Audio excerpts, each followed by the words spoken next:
All right. Welcome everyone to Group 3 of the Last Ark D&D, aka the Blotto Pirates. This is our 36th episode, so thank you for being here. And to catch you guys up, we will go right away to Lucas's recap as usual. Let's go. Yarg.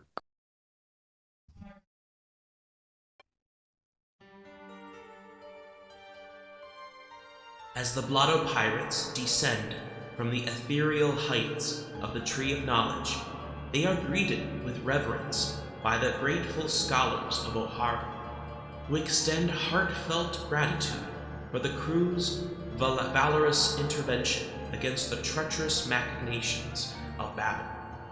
Finch, having weathered her own past with Babel, imparts warnings of his nefarious plans and entreats the crew to investigate the ominous pirate's graveyard in Juniper. However, amidst the relief, an unexpected twist befalls the crew as Murdoch undergoes an unforeseeable metamorphosis, leaving the crew perplexed and concerned. Finch, the beacon of knowledge, proffers of Banao Yaku, a potential antidote to Babel's mycoctic maladies, to assuage their anxieties and prepare them for the battles ahead. Eager to heed Finch's counsel and pursue their respective quests, the Blotto Pirates scatter across O'Hara, each embarking on personal missions intertwined with one another. In the marketplace, Yiga and Ingrydd, ever mindful of their crewmates, embark on a benevolent shopping spree. A mysterious merchant named Benny, shrouded in intrigue, trades wares for Yiga's unfinished scroll and Ba's accursed tarot cards. Meanwhile, Contavious, resilient in the face of inquisitive marines, oversees the final touches on the ship, and Vasily, veiled in sorrow, exchange words with his siblings. Chuma immerses himself in the arcane knowledge of blacksmithing and sword-wielding, uncovering tantalizing clues about the scattered remnants of the legendary spinning tops that will lead him to the pirate graveyard. Onya, bearing the weight of her father's legacy, shares Babel's notes with Professor Clover, unraveling a sinister connection between Babel and the annihilation of Onya's home island through a devastating buster call. Murdoch, grappling with the intricacies of his transformed physique, consults Clover, acquiring nautical coordinates that unveil the elusive Elat and God Valley. The revelation of the potential knock-up stream, a dangerous conduit to the Sky Islands, ignites the crew's ambitions. He also learns more about the relationship between Deimos and Phobos, pointing him towards the insidious island of Kurai Ghana. As the crew unearths fragments of their destinies, they face a cryptic message from the skies, a voice from Digato's past named Ragnar. The mysteries deepen as the crew takes the challenging Scholar certification exam, accompanied by a mysterious blonde man who seems intimately acquainted with their names. Amidst the labyrinth of questions and enigmas, the Blotto Pirates, in their sharpest attire, embark on a galleon belonging to the formidable Bernonskis. A high-class dinner sets the stage for their rendezvous with the two crime families, a symphony of ambitions and alliances poised to play out on the grand stage of the West Blue.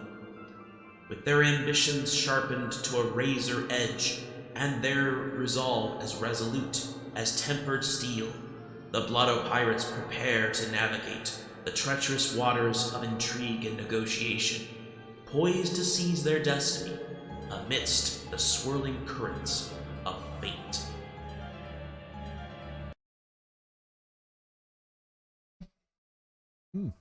There we go. Let's go. Yeah. Dude, all that shit. It made me realize how much actually happened last session. Oh, a whole lot of shit. Yeah, we moved through some shit. think we even left out a lot of stuff from there too. But yeah. So yeah, a whole bunch of shit happened. But right now, you guys are on the way, or you have arrived at the Bernovsky's ship, and you have descended into the main part of it for a high-class dinner and some negotiations. Let me put you guys on that map. So yeah, you guys have adorned your sharpest attire, magnetically laced boas. Let's see, what else? What else is what's Yiga wearing? A fucking 3-piece. Okay, let me show off these tokens real quick. Yiga with the full 3-piece suit and the slick back hair. Okay, I like it. Ingrydd with the goddamn, is that lingerie? Hey, Ingrydd with a Just a dress, fool. I don't know. It seems kind of. I'm not gonna say anything. Well, yeah, choker and everything looks good. Femdoc with the classic green shirt, bandana, and what looks like a full face of makeup. And then Onya with her classic attire. Yeah, Onya and Ingrid helped me out with that. Yeah, Contavious and Vasily didn't really get a chance to change, but they're there as well. You guys are settling in for a nice dinner. Let me set the music real quick.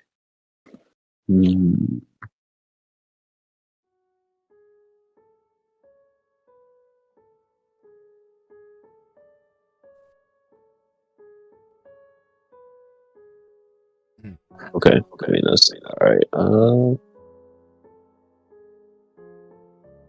Let me get some of this too.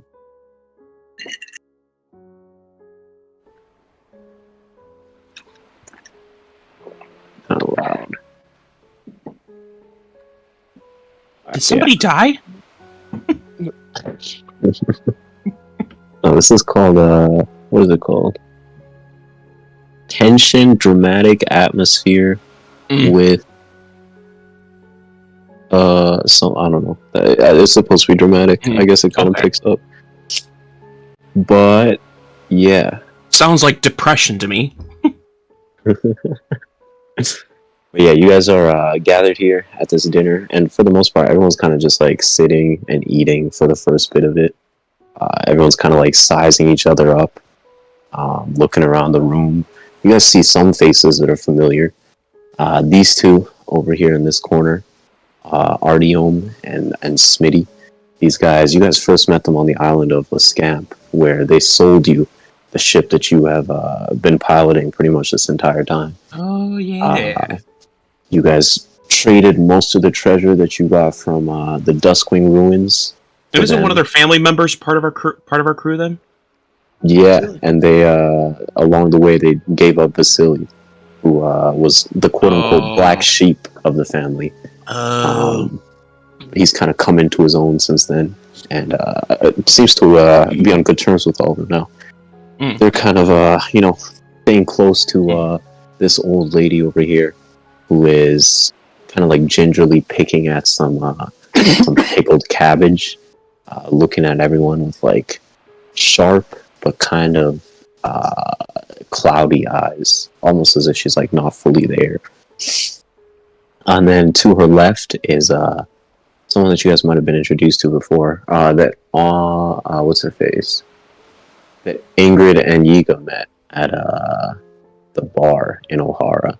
She's been introduced as Svetlana, a very bourgeois and very extravagant woman. That's a high-ranking member in the Bernovsky family. She has like a small smile on her face as she surveys the room. Doesn't really say much. Over on the left side, the Bernovsky side, a couple's faces that should be familiar to you guys. Obviously, the hooded ninjas that have you guys saw everywhere pretty much in Bollywood. Seems to be their multiplying enforcers in seemingly infinite numbers. At the head of the table is the young master, the young heir of the Beje clan, You guys really haven't talked to him much or seen him much, but he's always kind of been there every time you guys have encountered the Beges, just looking on silently and suspiciously, I guess. Over top is Gaudy Senior, who I think you guys first met. You guys first met him in Bollywood, outside of the church, I think. We saw him on the we saw him on the train. Yeah, but even before, and I think we think we met him before that too. Yeah, before the train, you guys met him at the church after having like fucked up Katrina's sister. You guys walked out of the church and saw him alongside like a couple dozen Geminis, and he made an offer to you. The details of that offer are lost in the sands of time. But you guys have had a rocky relationship with this guy. You went from on the train helping him, or he kind of took advantage of the chaos you guys caused to kidnap the Minister of Finance. And then when you met him again at the fair, he attacked Onya at first. But afterwards, he tasked Chuma and Yiga, I believe, with taking out the Lucianos, and obviously the whole crew. Was that during the fireball incident? I think that was after the fireball incident. Okay. But yeah, I think he tasked Chuma and Yiga with taking out the Lucianos, and obviously the whole crew got involved. And from that, it kind of led you guys to here. He met up with you guys at O'Hara and proposed this alliance and this meeting. And under the terms, I think you guys agreed, under the terms that the Beges would stop working with the Dare Kingdom and distributing the, what was it called? Papaver concoctions in their churches. But yeah, the other guy down here, Vito, you guys know him by name, but again, haven't really talked to him much or interacted with him much. But he's been there since, I think the first time you guys met him was in that same restaurant, the Beige Pasta Kitchen, where Chuma and Yiga talked to him, as well as Onya and Hairlook. And then finally, this man right next to Vito, with red hair and a pretty well-to-do fit, seems to be looking, he's like a pretty well-built, pretty tall dude, kind of just surveying the room, again, not really saying much. And he's kind of just seems to be like almost like a martial fighter of some kind. He just looks ready to go, like a soldier. Whereas the rest of these guys are kind of more, businessmen, maybe some mafia type stuff. He just seems like he's ready to fight at any given moment. But yeah, is there anything that you guys are looking out for in the room? Anything you guys are kind of doing as you're eating dinner? Is anyone not eating dinner? What are the Blotto Pirates doing? You got like you'll see a bunch of like these guys with the shades walking in and out, serving you guys a bunch of like different kinds of meals. It seems to be like a preparation of food from all around the West Blue. Like Yiga, you'll find some of the signature dishes from Kano. Some like pickled duck and shit, or roast duck and shit. There's also the classic meat dishes. Lots of briskets, stews, stuff that'll keep you warm in these long winters. But there's also a good bit of like salads, some fish meals. Really, all kinds of food is available to you guys here. Hey, the Marlin meals. Nah, nothing as fancy as a Marlin meal. Nothing that'll really give you any additional effects, but just some high class food.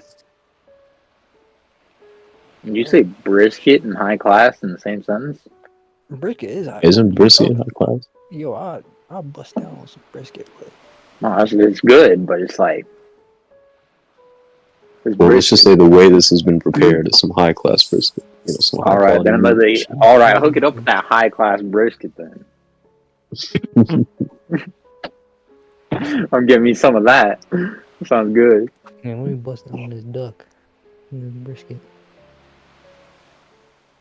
I'll just look around everybody and get observing the general situation. Yeah. You gonna talk a business or just gonna be eating? I guess you like see. Go ahead. no. I'm sorry, I interrupted. I was just gonna have Smitty. He's gonna like turn to you and be like, with a mouthful of fucking stew. He'll be like, "What? Everybody can eat first, and then we will discuss. All right? It's been a long day. Let's Right. chow down for a bit then." I've heard that. Sounds good to me. Yes.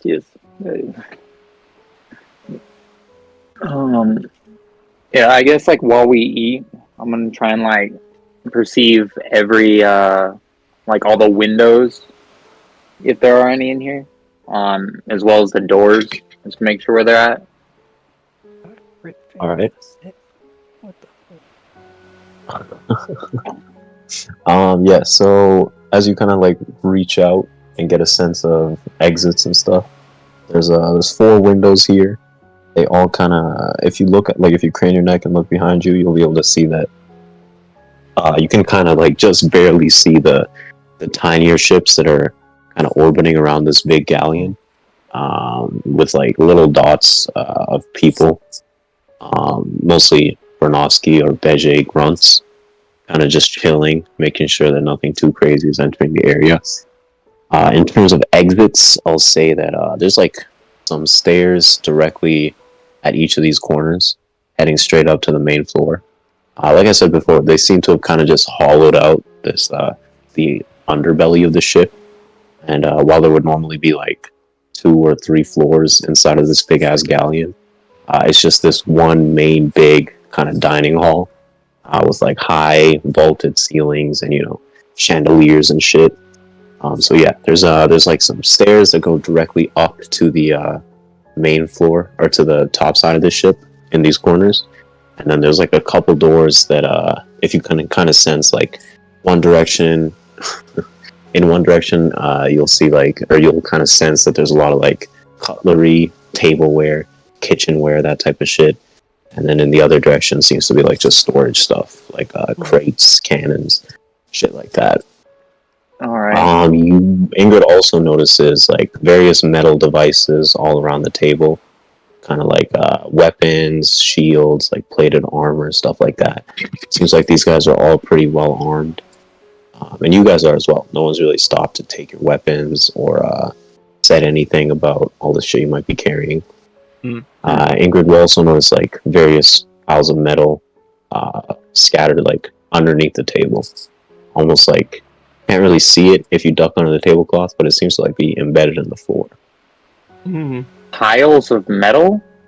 Yeah, like chunks, small chunks of metal. Can I try and do any like investigation subtly to figure out what these chunks of metal are? That's concerning.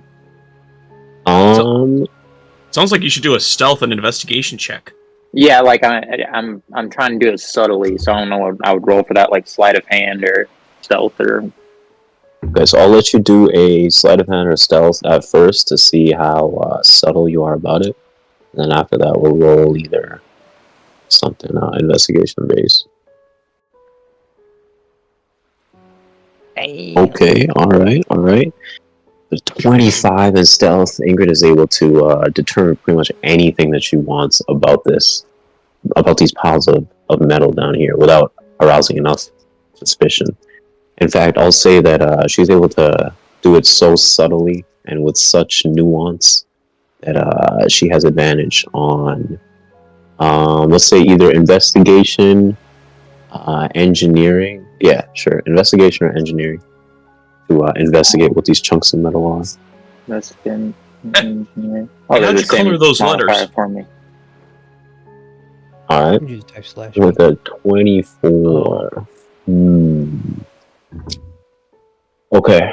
With a 24, you reach out, and with your mind, you can kind of sense, like embedded in the floor, there are 4, about the size of like an American football, I guess you could say, 4 like capsules coated in metal, and there's like some intricate craft work that's gone into it, in terms of just kind of you analyzing the outer casing of the metal. You can't really tell what's on the inside, but you do hear a slight like ticking sound coming from each of these four things.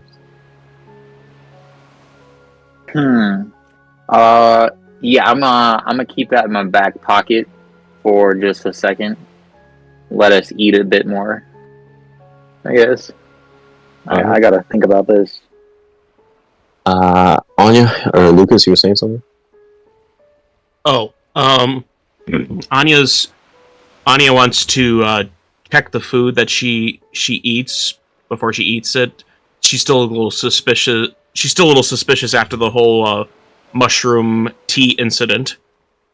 Makes sense. What are you grabbing to eat? What's on Anya's menu today? I believe that you said there was like a duck or something. Yeah, some roast duck. Yeah. Yeah, she starts with checking the duck. Yeah, but give me a either medicine or nature or survival check. Crazy. All right, with a 26, you fucking X-ray into this duck, figure out like where it even came from before it was roasted. Mm-hmm. It had a wife and kids, way back on the island, but it was tragically snatched up from its home by a bunch of bearded men and chopped up, or I guess not chopped up, but roasted and now served to you, garnished with exotic spices. No poison in this, just a tragic backstory and some delicious food. Okay. She proceeds to eat it, kind of embarrassed that. Voice of all corpses. Alright, Yiga is stuffing his face with roasted duck and pork bones. What is Murdoch doing? He's gonna go for the biggest fish he sees. Alright. Yeah, you can get yourself like a big ass halibut, like sliced up, but succulent and meaty. As you're like daintily chowing down on this lady next to you will kind of like raise an eyebrow as she kind of considers you, and like almost under her breath, what's the word? Quiet enough that the rest of the table doesn't really pick up on it, but loud enough that you can hear it pretty clearly. She'll be like, "I thought you were a woman, or I thought you were a man."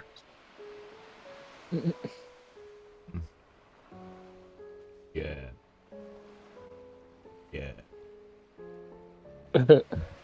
You're right. I see. I heard a story about some. I think he was with. They were with freedom fighters. They could, quote unquote, change the way man and woman looked into the opposite. You wouldn't even have to run into this person, would you? No. Different cause. Different power. More of a mushroomy reason. Mushrooms. That explains a lot. Okay. Well, I guess we'll get into it when this meeting starts. But for now, please enjoy your food. Bernovsky hospitality is unmatched.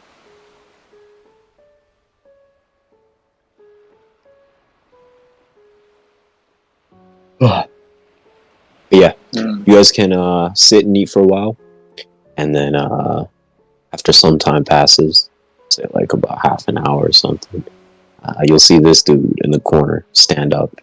He'll raise a glass and be like, actually, hold on, let me try and get this accent right.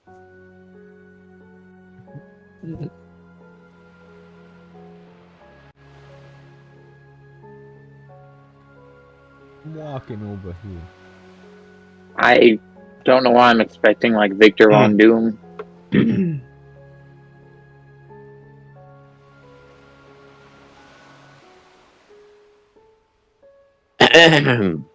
We gathered here today to talk about our goals, our dreams, and our ambitions to take down the Hoggins, to expand our empires, and to create a lasting fortune in the West Blue.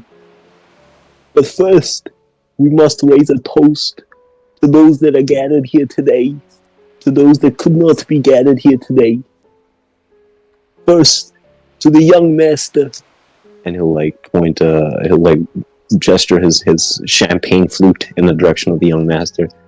Like, this is our glorious leader who will one day take the reins of the Bej family and guide us to unforeseen heights. And then he'll take his champagne flute, point it across the table at the old lady on the other end. Like, to the great Griselda Bernovsky, who's been holding down the islands of Avishtok with an iron hand, comparable to the legendary Sasha Bernovsky herself. Salut. And then he'll take his flute and kind of point it in the general middle of the table, mainly at Yiga. And he'll be like, and finally, to our newest additions here, the Blotto Pirates, who, without them, really none of this would be possible. Salut! And everyone will kind of like raise their glasses at the same time. Well, outside of you guys, I guess. Everyone will kind of raise their glasses at the same time and take a sip in commemoration. Yeah, I'll raise my gourd. Yeah, no, I'll join in on this. Yeah. God damn, you have been drinking. I feel like I should make you do a con save or something. Hey man, if you want. Nah, you can stomach that shit. But yeah, he will, after like, these guys kind of step in, gather the food, and everyone kind of settles in a little bit. This dude will again stand up and be like, the first order of business is the Luciano Empire. Now, as you all know, the Lucianos operated mainly out of Bollywood. We clashed with them head to head many times. Us at the Bejes and the Fronovskis a little bit. Even the Hoggins, from what I'm told.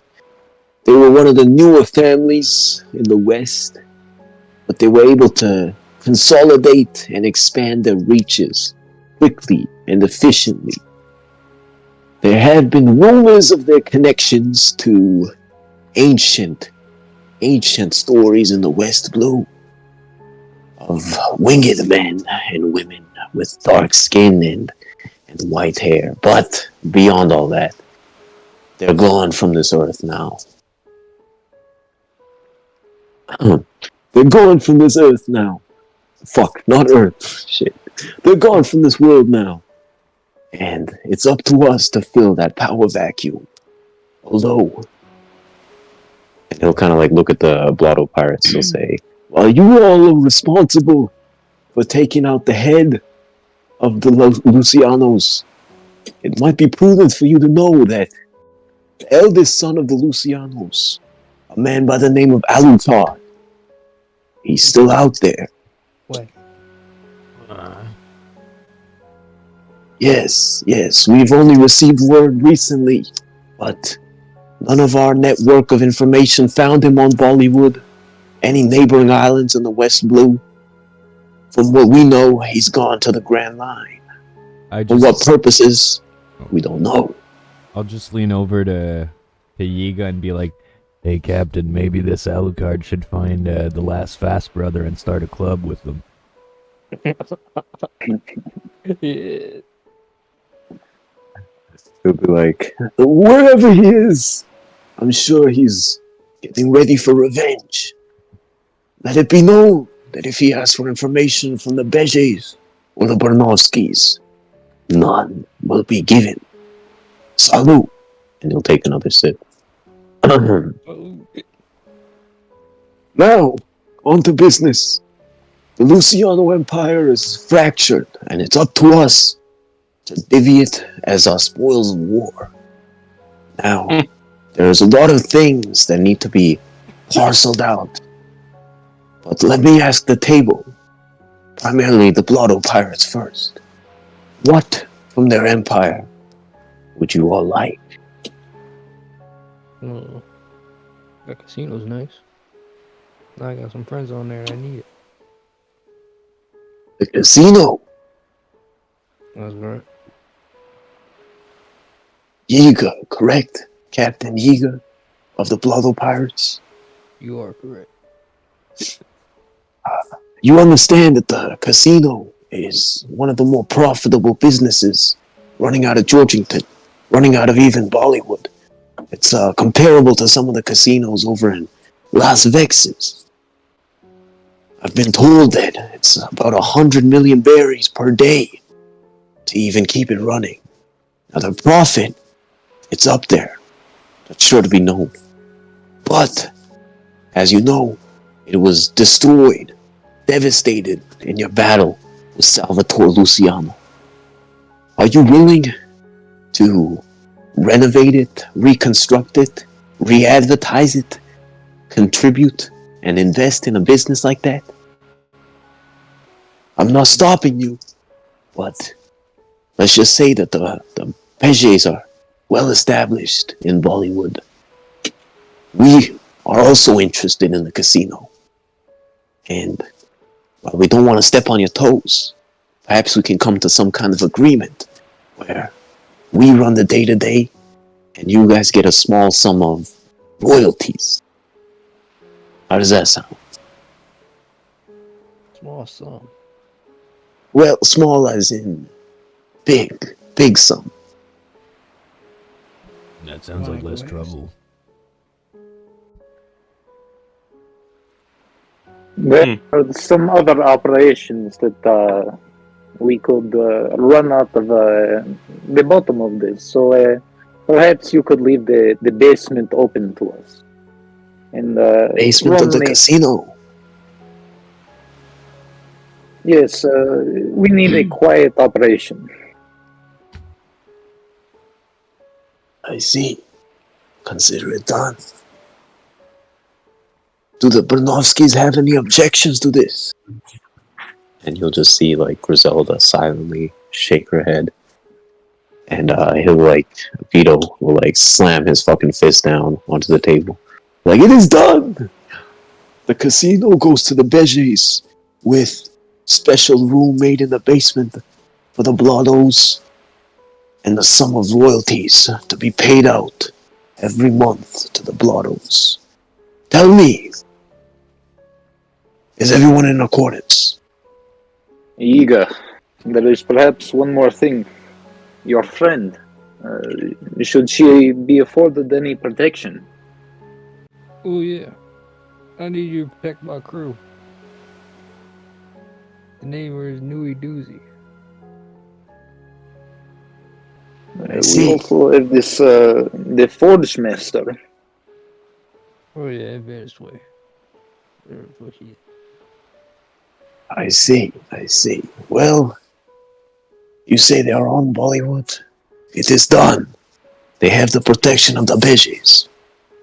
And anyone that crosses their path will face the wrath of the young master, as well as the Blotto Pirates. Now, moving on to the next order of business. The Luciano Pasta Kitchen. The Beges would like this establishment.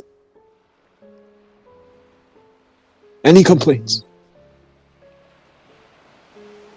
What about a piece of that too? The Pasta Kitchen.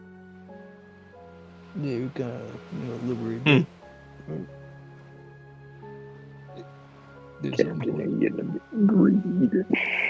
Respectfully, Captain Yiga, I must disagree.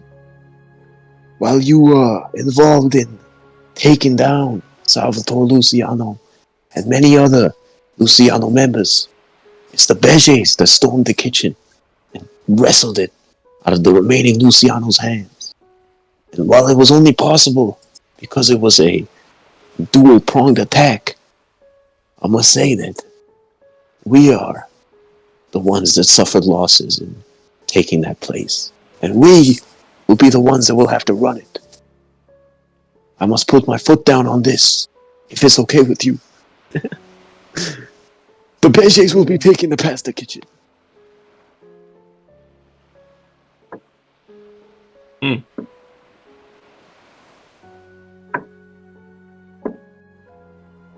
Captain? I'll give a damn. It is done! The Beges will take the pasta kitchen. No complaints. And again, Griselda will just like slowly shake her head. No. Oh shit, I moved her. And then he'll be like, alright, moving on. The Lucianos were, as most of us know, involved in loan contracting, expanding their information and trade network throughout most of the West Blue. As such, their personnel was also spread throughout the West Blue, and perhaps they were weakened enough that we were able to take them out at their home base in Bollywood. The Lucianos sponsored theaters and museums in Tanak, factories in Sapal, farms in Juniper, even fisheries in Hikom, and wineries in Toroa. Needless to say, casting such a wide net didn't get them much return, but it has left us with real estate, you could say. Now, the Beges are mainly consolidated on the island of Bollywood. And while there are some contracts that we may be interested in, I imagine the Bernovskis are most interested in expanding outwards. And at that, you'll see Smitty will kind of stand up and almost like take it as a cue. He'll be like, yes, the Bernovskis will be taking the majority of the loan contracts. We have already begun expanding outwards, establishing key people in key areas, and making all kinds of connections. And you'll see him kind of like out of the corner of his eye. For a second, he seems to be looking at Vasily as he said this. But he'll go back to like addressing the rest of the table. Be like, it is very important for the Bernovskis to be well aware of everything that is going on in the West Blue. We have plans, and while there are certain areas in the West Blue that are off limits to us, we think it is wise for us to expand as much as we can.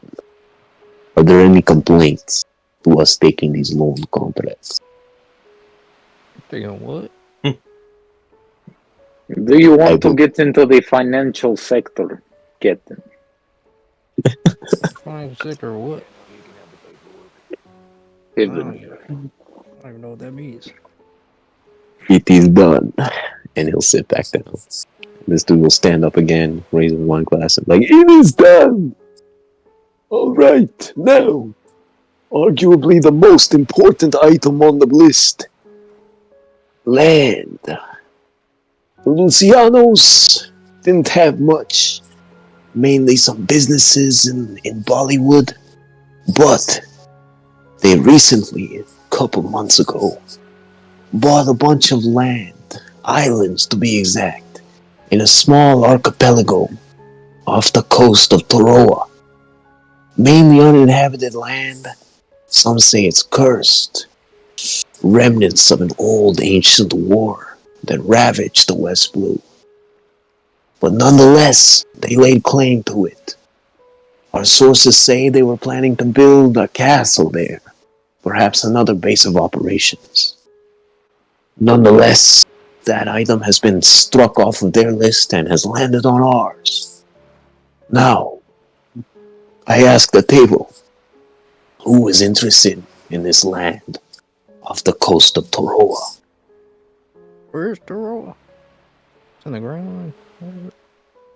No, it's in the West Blue, just north of Lascan. In fact, he'll kind of like pull out, you'll see a couple of these guys like pull out sea charts and start to like study it and discuss amongst themselves. If you guys want to do the same. Yeah, we've got the West Blue Sea charts. Oh shit, it is. I see. It's next to Bollywood and Kano, right in the middle of them. Mm-hmm. That's and O'Hara, which is kind of baller. Yeah, I think we could use this. Now, be warned! This land is right above Scowl's Keep. And on top of that, the 80th Marine Branch. I don't know about you, Mr. Yiga, Captain Yiga, but our business doesn't always line up on the legal side of things. As such, our activities might draw attention from Marines in the Keep and Marines from the branch. As such, the Beges have no interest in this land. I don't know what y'all be doing, but I don't think I'm doing nothing crazy. I don't know, bro. The Blotto Pirates need a place that we can lay low in between all of our action, if you will. Exactly. This would be ideal for us. It will remain abandoned.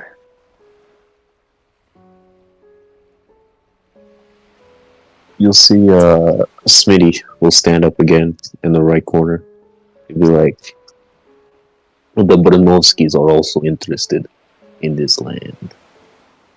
Perhaps we can come to an agreement about how much is split up and how much remains with you.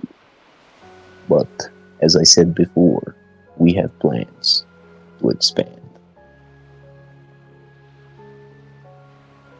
Well, what exactly you have in mind?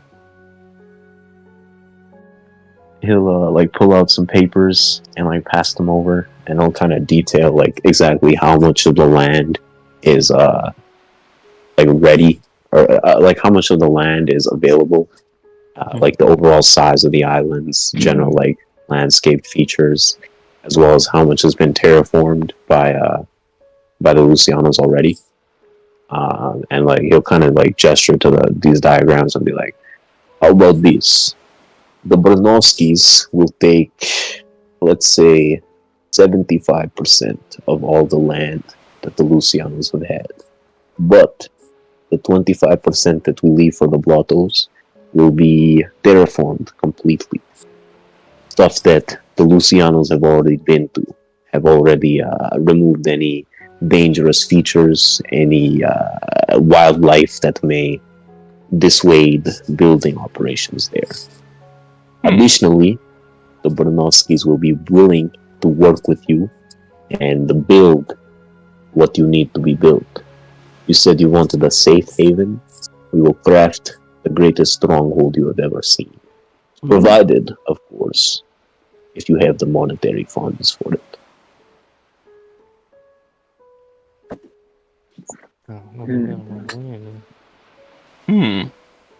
That is a matter of time and our next order of business.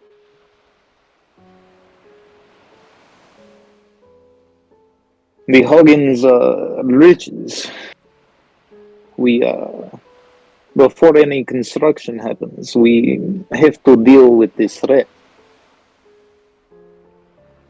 You'll see Smitty nodding, gravely nodding in agreement. Yes, that is the elephant in the room, so to speak. What is to be done about the Hagen? And as he seems to be really ready to get into it, this dude will quickly fucking stand up and be like, Wait. This is, I agree, a matter of utmost importance. As such, I suggest we have a brief recess. All parties may discuss within themselves what exactly their intentions and plans are, and then we will present to the group and come to a consensus. What is this court? What the hell?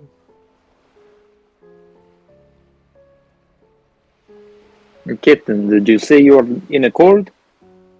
Oh, yeah. It is done! We shall disband for now. And these guys will all kind of step away a little bit and start discussing amongst one another. The Branovskis will kind of look at you guys for a brief moment and then move to do the same. and start discussing.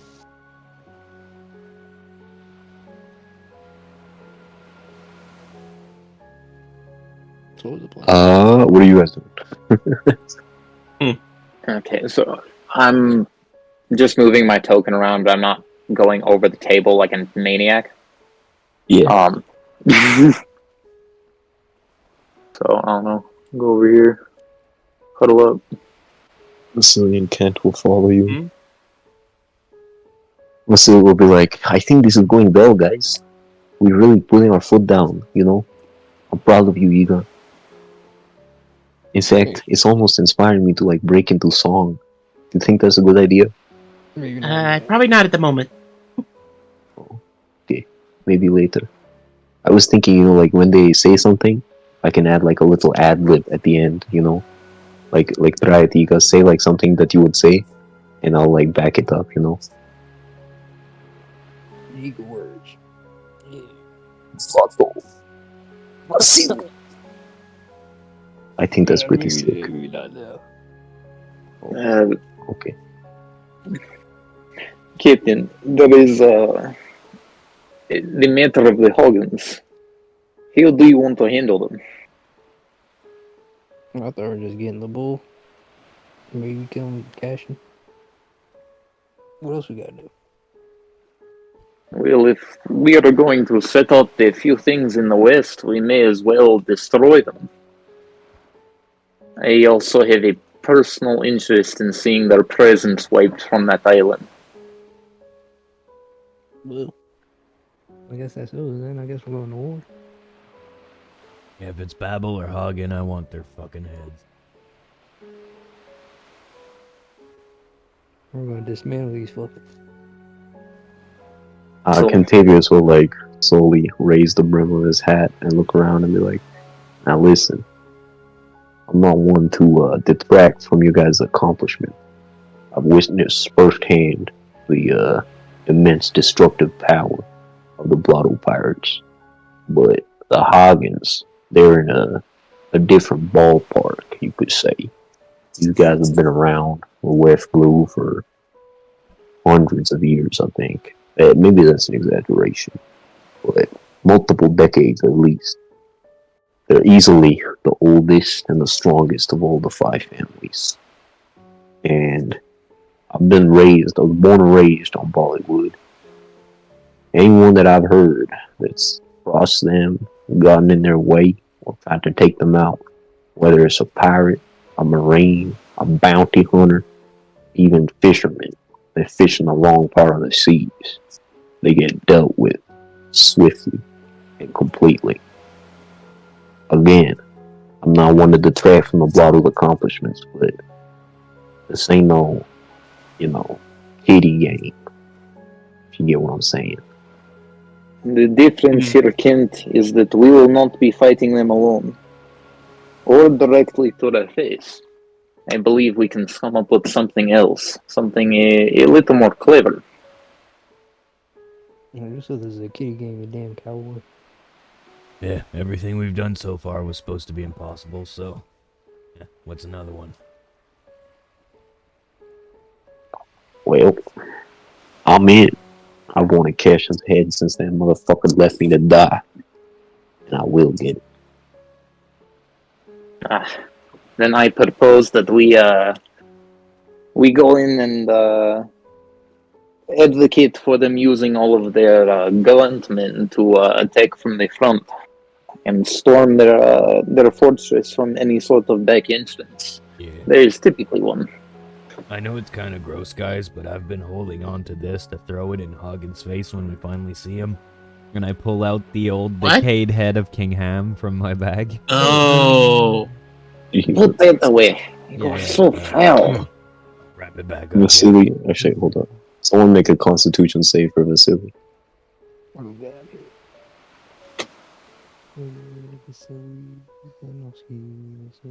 Constitution. You just hear like a small retching sound coming from Vasily. And he'll immediately turn like green in the face and like, what? Sorry. I think I just threw up in my mouth and shit myself at the same time. Oh my god. Excuse me. And he'll step away.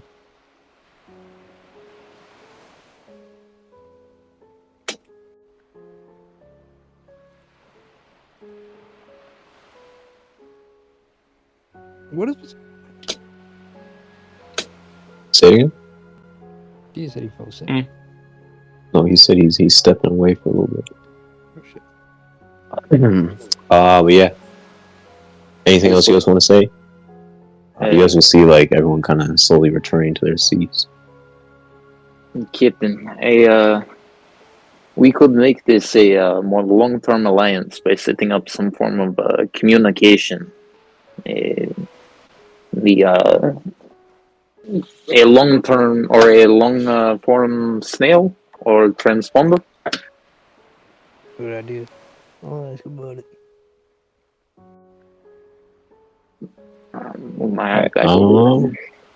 Actually, I'll say that before everyone like really starts getting back to their seats, a couple of people will come over to you guys.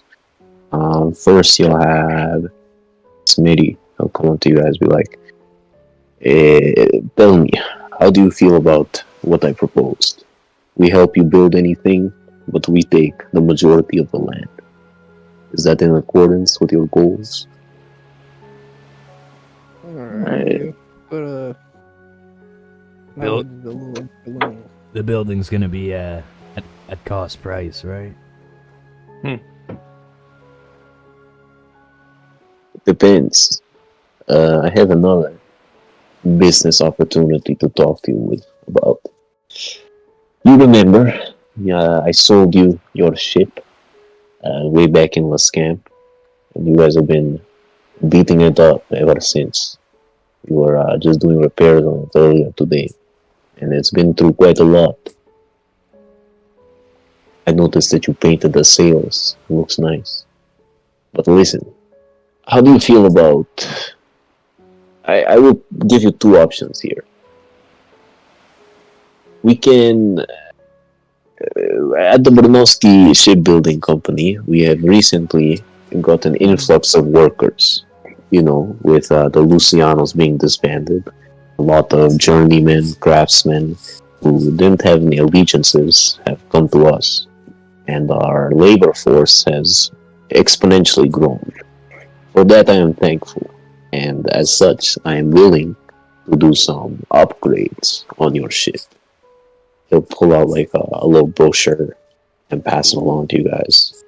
Be like, take a look at this. Let me know if there's anything that interests you in terms of what you might be able to add to your ship. Now keep in mind, your ship is only so big. After all, I think as a caravel or a sloop, I believe, there's only a limited amount of people that can go on it and that are needed to make it function. As such, there are only so many upgrades I can add to it. That leads into my second proposal. How do you feel about us buying back your ship and building you a new one, much bigger one, with any extra upgrades, any furnishings, any personalized touches, anything that you want? It will be a hallmark of a strong and continual relationship between the Blottos and the Bernovskis.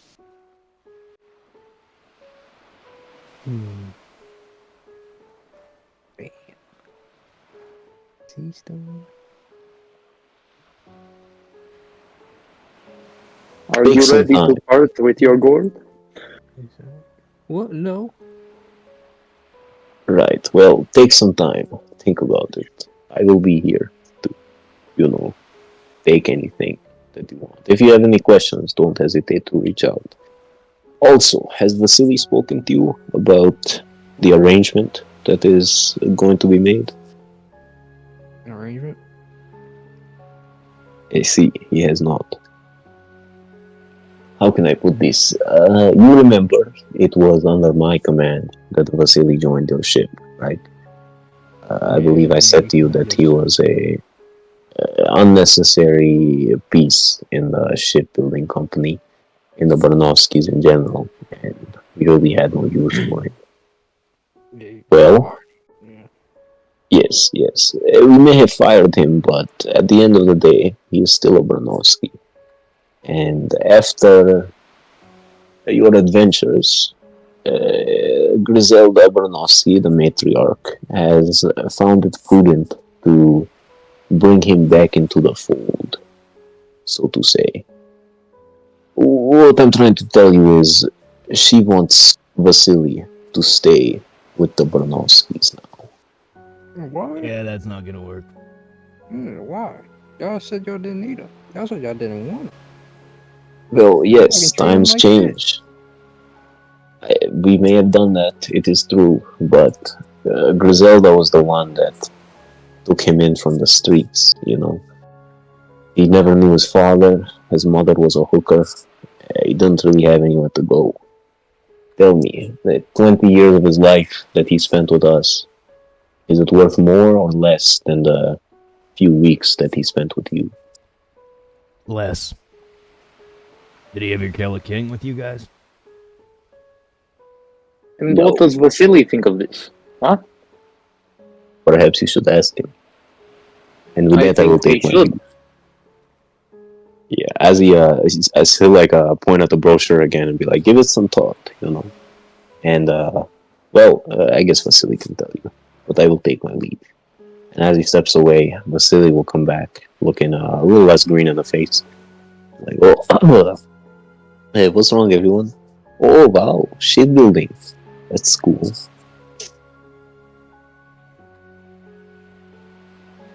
Looks like your family wants you back in the fold, Vasily. You'll see Vasily's like face kind of droop, almost, as you say to this, like, oh, they talked to you. Yes, I was thinking about the best way to bring it up, but I can't really ignore the matriarch's wishes. I owe her my life, and Between me and you, screw that old bag's wishes. What I want to know is what you want. Yeah, what do you want to do? he'll look at you guys like in the eyes, each of you, be like, I want to sail with you guys, but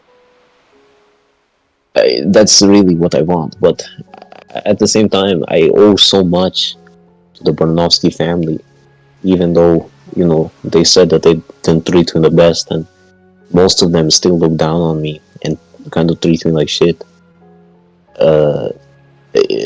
I can't just turn my back on them, you know. I owe them everything. There is another solution. Griselda, the matriarch, she is very particular about tradition, about making up your weight in the family and paying back the people that take care of you. She says that there is one way I can continue to sail with you and have her blessing. It's a long story, but the gist of it is that the forefather, the creator, the first real Barnowski, Sasha Barnowski, I'm sure I've told you guys about him. He's really cool. He was the one that started the Barnowski family here in the West Blue, and he had quite a life, you know, doing all kinds of crazy shit, meeting people, doing things, you know, crazy shit. He is, as you know, he's also dead. Something about the bounty hunters killing him. But there's rumors that he faked his death. We don't really know. But what I'm trying to get at is that he's buried in the West Blue, in a place known as the Pirates' Graveyard. And he has an item, an artifact of very dear importance to all the Barnowskis. It's simply known as the red paper. I don't really know what it's supposed to be, but I just know it's really important, and Griselda wants it. But the catch is that that place, the Pirates' Graveyard, it's cursed for the Barnowskis. Any Baranovsky that tries to approach it never returns. Stories of ships sinking, sea monsters rising out of the depths to chomp them in half, or the crypt keeper over on the pirates' graveyard, trapping their souls. The point is that many Baranovskys over the generations have tried to retrieve this red paper from Sasha Baranovsky's grave, and none of them have returned. The matriarch says that if I bring back this red paper, I will have her blessing to continue to sail with you. And like I said, that is all I want. I know it's a lot to ask. Yeah, that sounds more fun than a Davy back fight. That's what I was gonna suggest, so I'm in. We going there anyways? You would really do that for me? You're my duck man, you ain't going anywhere. Yeah, they treat you like shit. We'll start tearing up. We're like, thank you guys. Listen, I know that they didn't really treat me the best, but family is family. You know, it's hard to turn your back on them. Yeah, but if we're able to get this back... Don't worry, Vasily, we'll do it the right way. Thank you. Oh my god. It's important to you, then we will go to the end of the earth and back. He'll like really start breaking down, but I guess he'll try to do his best to keep himself together for the sake of the meeting. He'll be like, just give me some time. I'm going to sit at my desk and write about what I feel. I think I can come up with like a really good soliloquy. But yeah, he'll go take a seat, and you'll see this dude approach you.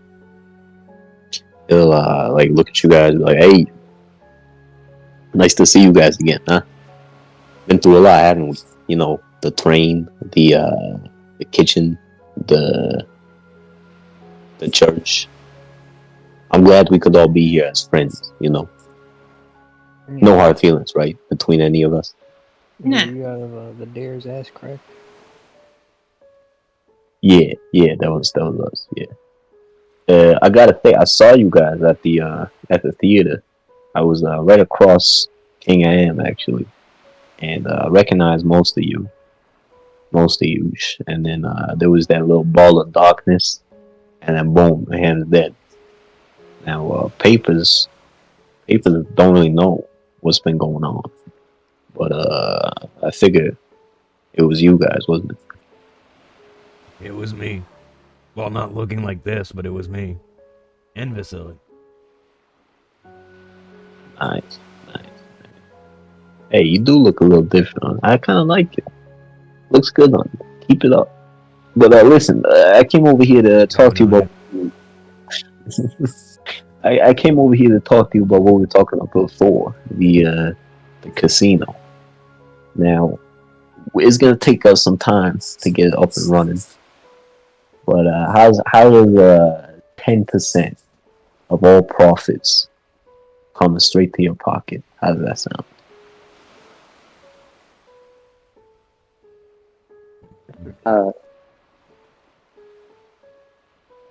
I'm sure you guys can do 15.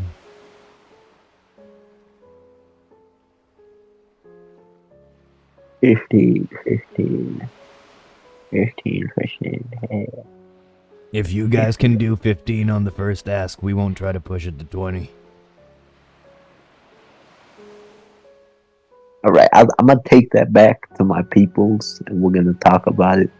15 sounds doable. 15 sounds. Don't make me swear on it, but 15 sounds doable. Might be able to work. Let me just step back over there real quick. Hey, Captain. If your little friend in Venice way, if they are able to expand their workshop under that casino and get a true manufacturing facility going, they may come up with things that put us above other crews, if you will. I mean, yeah, I'm up. Well, we should make sure they know what we want to do in the bottom of their facility or in the bottom of their casino. What is that we're doing about the casino? What? What are we doing at the bottom of the casino? Above table? We can set up an area for Venezuela and your little friend. They have already sent us quite astounding things. Think what they could do with a large space and all the funding they need. That's a good point. Yeah. I'm gonna bring it up. That is why I insisted on having access to the basement already. Yeah, I'll bring it up once everybody gets settled in. On channel for a little. Alright, are we ready to go back? Anyone else coming? Yeah, I think everyone will head back to the seats for real this time. Boom, boom, boom, boom, boom, boom, boom, boom. All right. This guy again will stand up and be like, "Oh shit, we're looking." This guy again will stand up and be like, "No, the elephant in the room, the Hoggins. First, I asked the Blotto Pirates, what are your intentions? What would you like to do to the Hoggins?" You want to dismantle them? Dismantle them. Go. Say it again. No, I say they cause us strife many a time. I see. Well, let me say this. Perhaps it's best for us to lay down everything that we know about the Hoggins before we pursue a course of action. Now, the Beges information network is extensive. Perhaps not as much as the Brunovskis or the Hoggins themselves. But we have a good idea of who their ranking members are, and potentially some of their alliances. I'm sure you are all familiar with their family structure. The head of the family, Alexei Hagen, who has now passed. And the underboss, who has now stepped up to become the head, Sujide Hagen. And he'll like pull out a fucking, I guess like an easel, and like put a fucking big ass poster of Sujide Hagen down. I don't have the pictures on hand, but you'll see like a debonair looking Italian dude, you know, like slick back hair, sideburns, a mustache, stubble with piercing red eyes, olive colored skin, a black suit, and you know, pinstripe shirt and all that.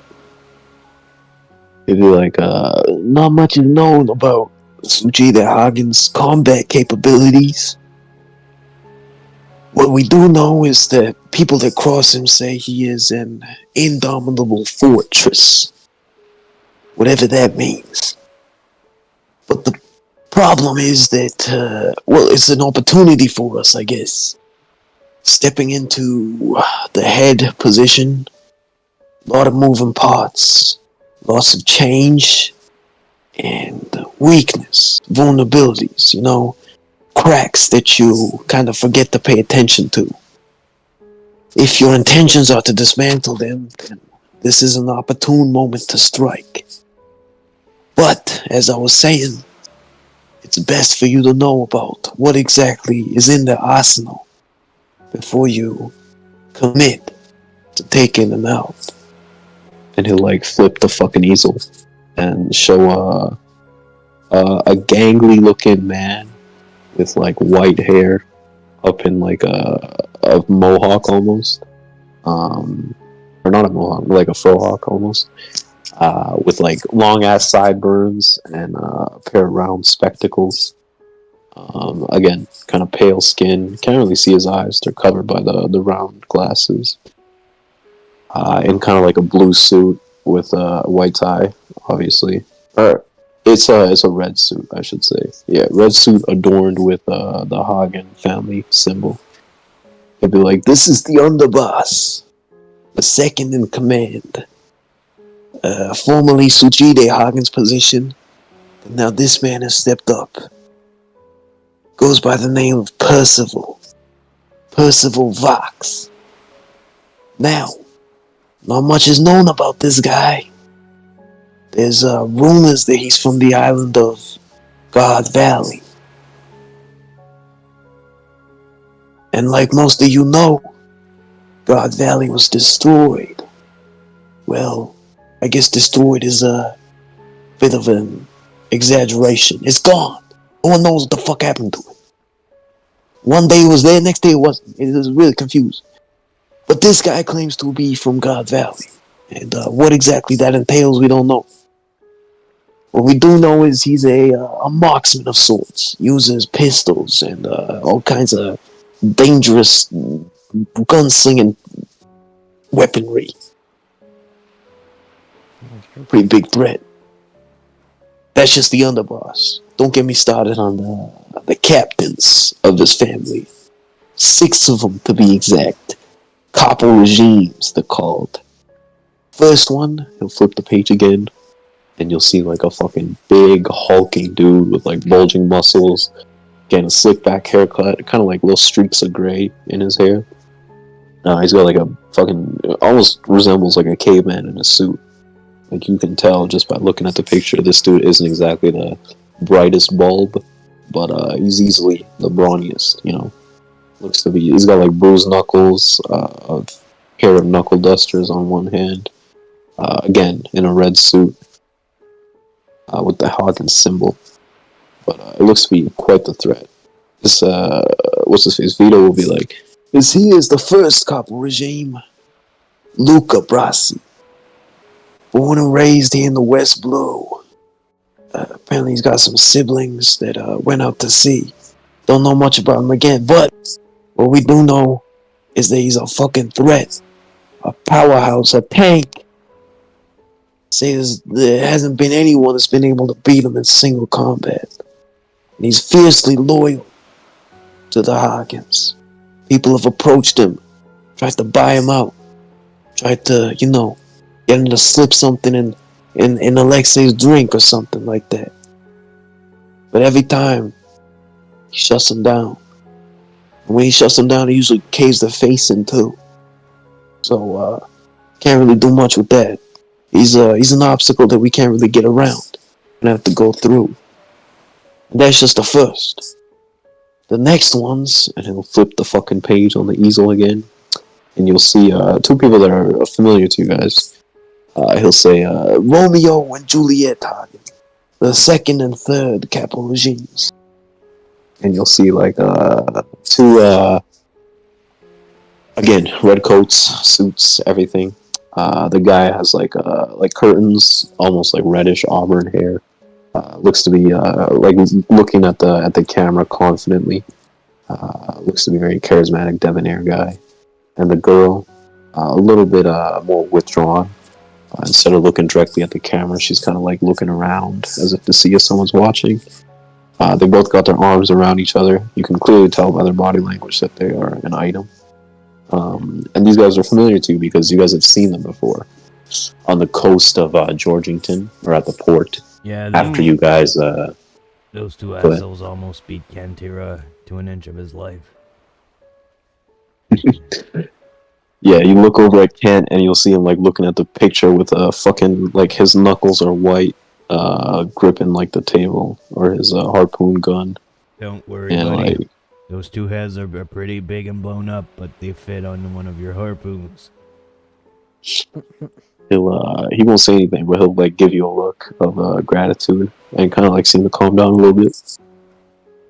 But yeah, these guys are the guys that ambushed your crew in or your singular crew in Bollywood, kidnapped your pet cow, Famous, and tried to basically just hit a lick on you. Cashin also went with them, and that was a whole episode.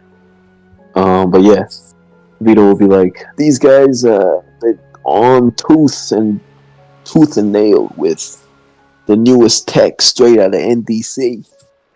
They're capable, they're ruthless, and they're cunning. And all they really care about is each other. Maybe if we can separate them somehow, we might be able to expose their weaknesses. But I would suggest against fighting them when they're together. Now that's the second, the third, the fourth. He'll flip the fucking page again, and you'll see in a blue suit this time. Like a dude that is very familiar to you guys. You guys saw him, I guess like earlier today. He's got like a sword strapped to his back, blue kind of pompadour, or dark blue pompadour, a pair of shades on. Vito will be like, this here is Gensai, the shivering swordsman, they call him. Fourth capital regime. He's a hired contract, you could say, a mercenary that accepted a position with the Hagens and has been with them ever since. He's a pretty capable fighter. Don't know much about him. I heard he was actually spotted in these parts recently. But maybe if we see him, we can try and buy him out, you know? Seems like he's willing to work for the highest bidder. But if not, he's a pretty good swordsman. Yeah. Is there any other swordsmen that might be related to him? We just fought swordsmen that used ice pretty proficiently. Not that I know of, no. But I will say that he does use ice. Did you fight him? Is it the same guy? Ingrydd is gonna pull out the sword she has and put it on the table. Does this look familiar to you? Is this his weapon? Yeah, above table it is the same guy. In character, Vito will look at the sword and his eyes will like bug out. Like, what the hell? It's his sword right there. Yeah, well, how'd you get that? Well, you can cross him off the list then. Oh shit! Nice. Oh fuck. Nice. Yeah. Everyone give me an insight check. Insight check? Insight check. Okay. Ooh. Oof. 16. Sorry, it wasn't supposed to be an advantage. For 6 and 14. Yiga, Murdoch, insight checks. Not bad. Insight. Okay, insight. 6.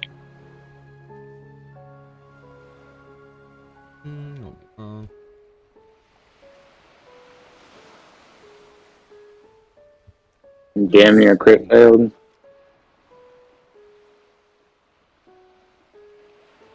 $15. Alright, so the highest of the 15.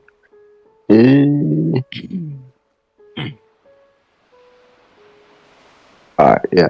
I'll say that as he like goes to cross off the like X out the picture, he'll like pull out a fucking small pen or something. Murdoch, you can kind of see his hands like trembling ever so slightly as he moves to cross over or to cross out the name in the picture. But he'll like quickly recover, put the pen back in his pocket, and turn to you guys. He'll be like, "All right, well, that's another name off the list. Good shit, Blottos. You guys work quickly." Now. Oh wait, if that was number, you said what? 3, 4? 4, yeah. What's this ranking based on? Well, it's tough to say. We don't really know if it's strength, seniority, close personal connection to the boss? My guess is seniority. The number one Luca, he's number one for a reason. He's been with the Hoggins the longest. After that, it's the star-crossed lovers, Romeo and Juliet. And then I guess after that, it's Gensai, or it was Gensai. But if you're asking if they're stronger than him, couldn't say. Guess it depends on the situation. Good. Anyway, moving on, the 5th. And he'll flip the fucking thing again. And you will see a truly ugly child with a fucking large, bulbous head. Like a very tiny pinstriped red suit. Like blonde hair growing up with like cowlicks all over the place. Beady little blue eyes. Buck tooth and like a small blush around his cheeks. Be like, this one over here. Actually, let me double check the name.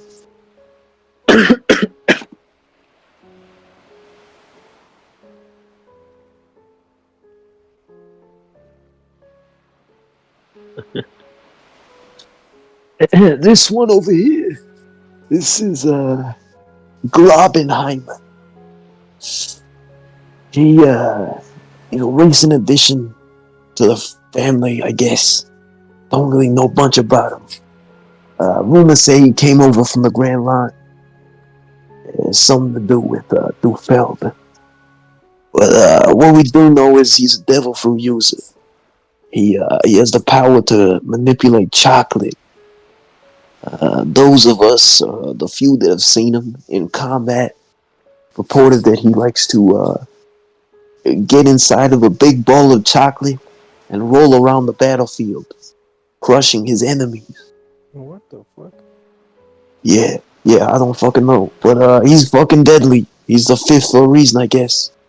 He's been here for a very short time, but he's quickly spreading his name and expanding the Hoggins' fortune.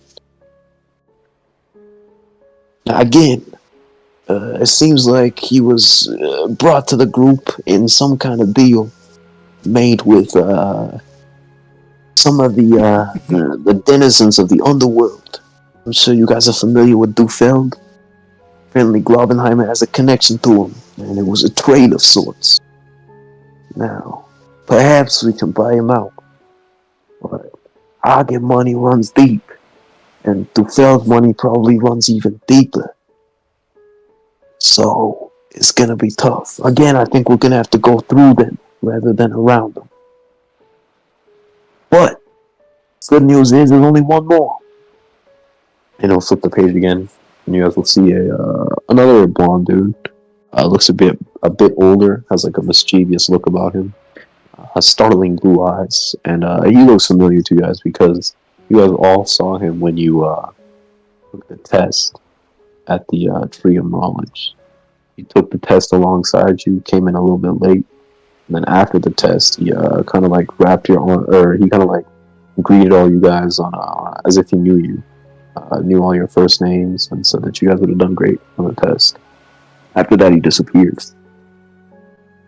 But Vito will be like, this one here goes by the name of Puck. He's a bit of a trickster.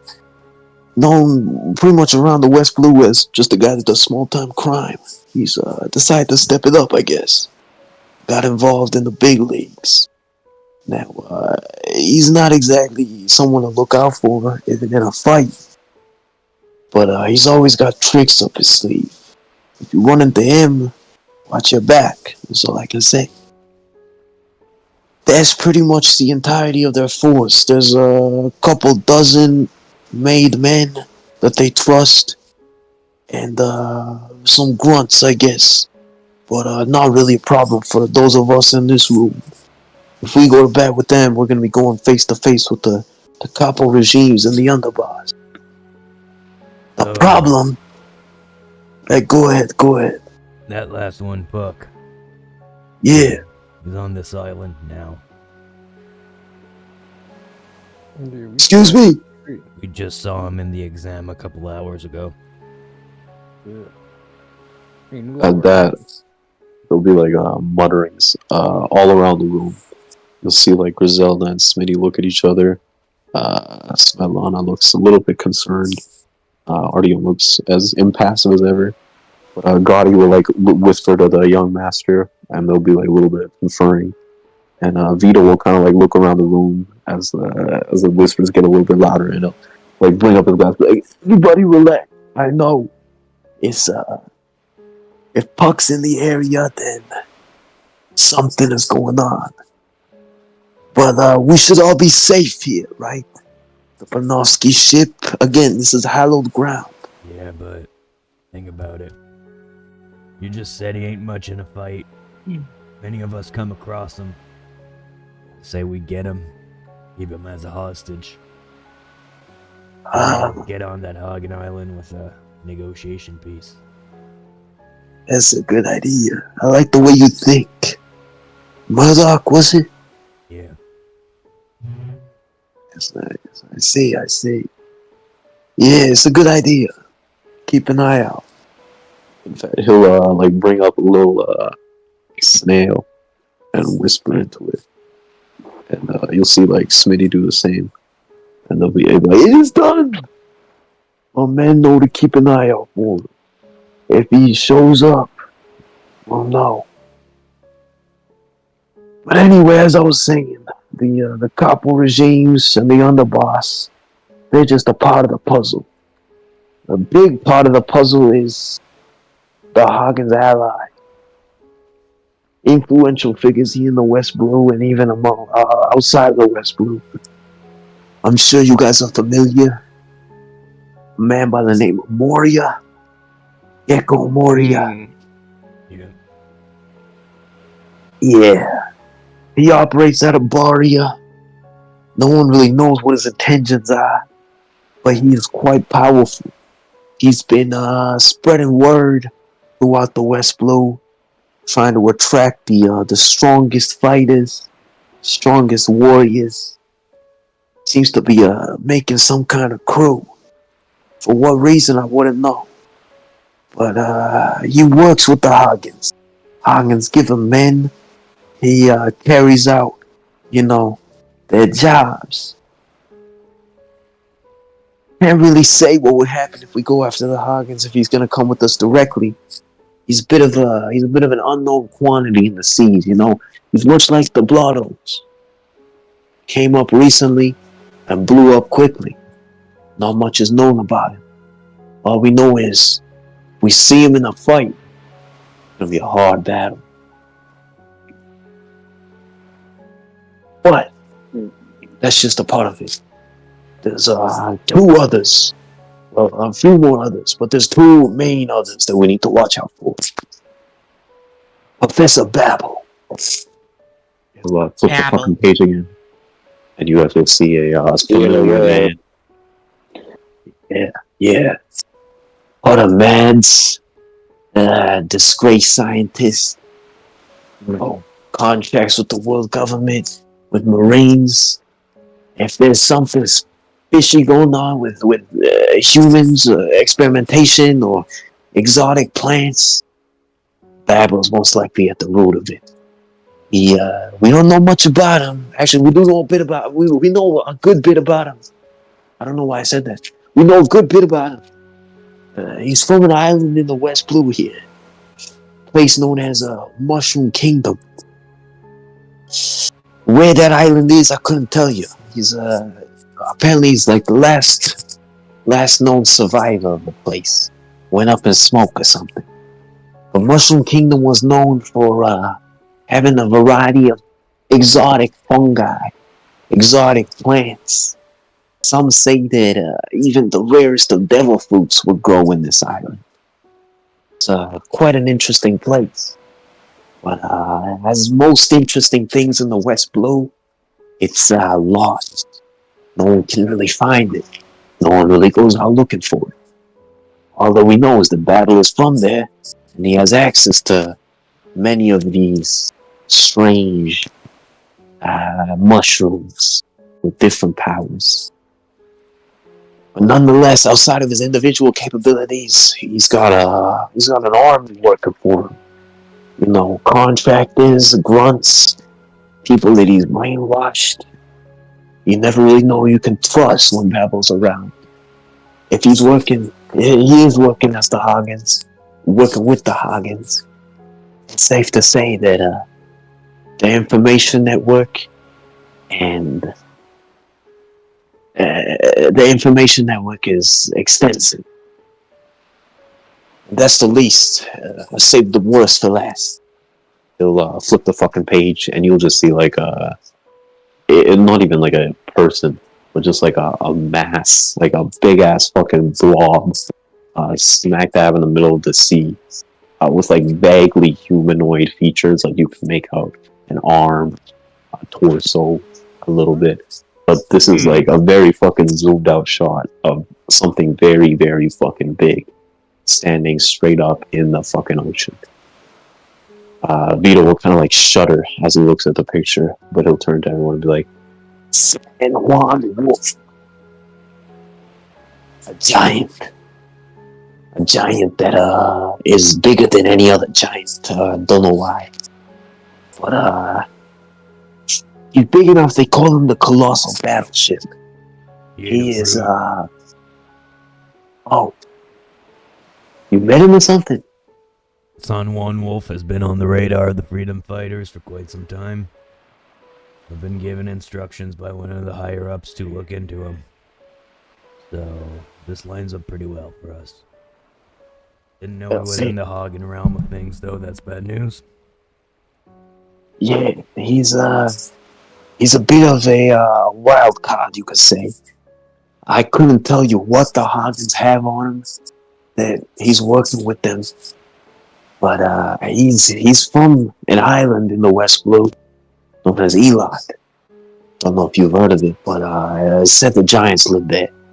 Yeah. But something, he's an outcast from that place, in exile. And he did something bad. None of the giants fuck with him. Maybe there could be allies for us. We'd have to find Elot, but it's a possibility. I just slide him a piece of paper down the table that I just scratched on some coordinates on. Yeah, what's this? That's Elot. The fuck? This is Elot? That's how you get to Elot. That's the coordinates. God damn. We had Professor Clover help us out figure that one out. It's also all been relating. And I'll stand up kind of as if I'm giving a class. It's also all been relating down to a term. Castle. It keeps coming back, or fortress. Seems to be a recurring idea. It's also related to a place called Kuragaina Island. It all relates to the cult of Daimos, which I believe some of you are a bit familiar with.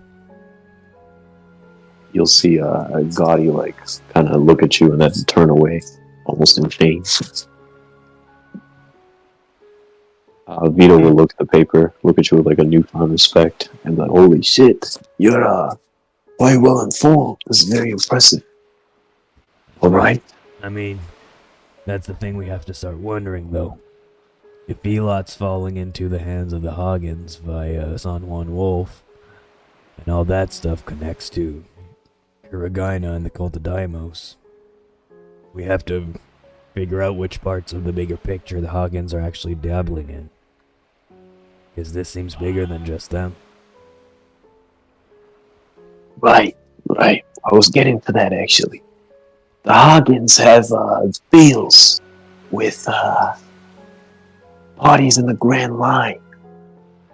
They one of the known allies is Thufeld, as I said earlier. A emperor of sorts in the underworld. He has connections all over, and he's been working with the Hagens to get, artifacts, items, devil fruits, weapons, all kinds of stuff. It's actually interesting. We had word that he had some items of interest over in Bollywood, in Newton Dalton's theater. Apparently, it was all robbed. Now, I don't know who did it, but it's safe to assume that the Blotto Pirates were most likely involved.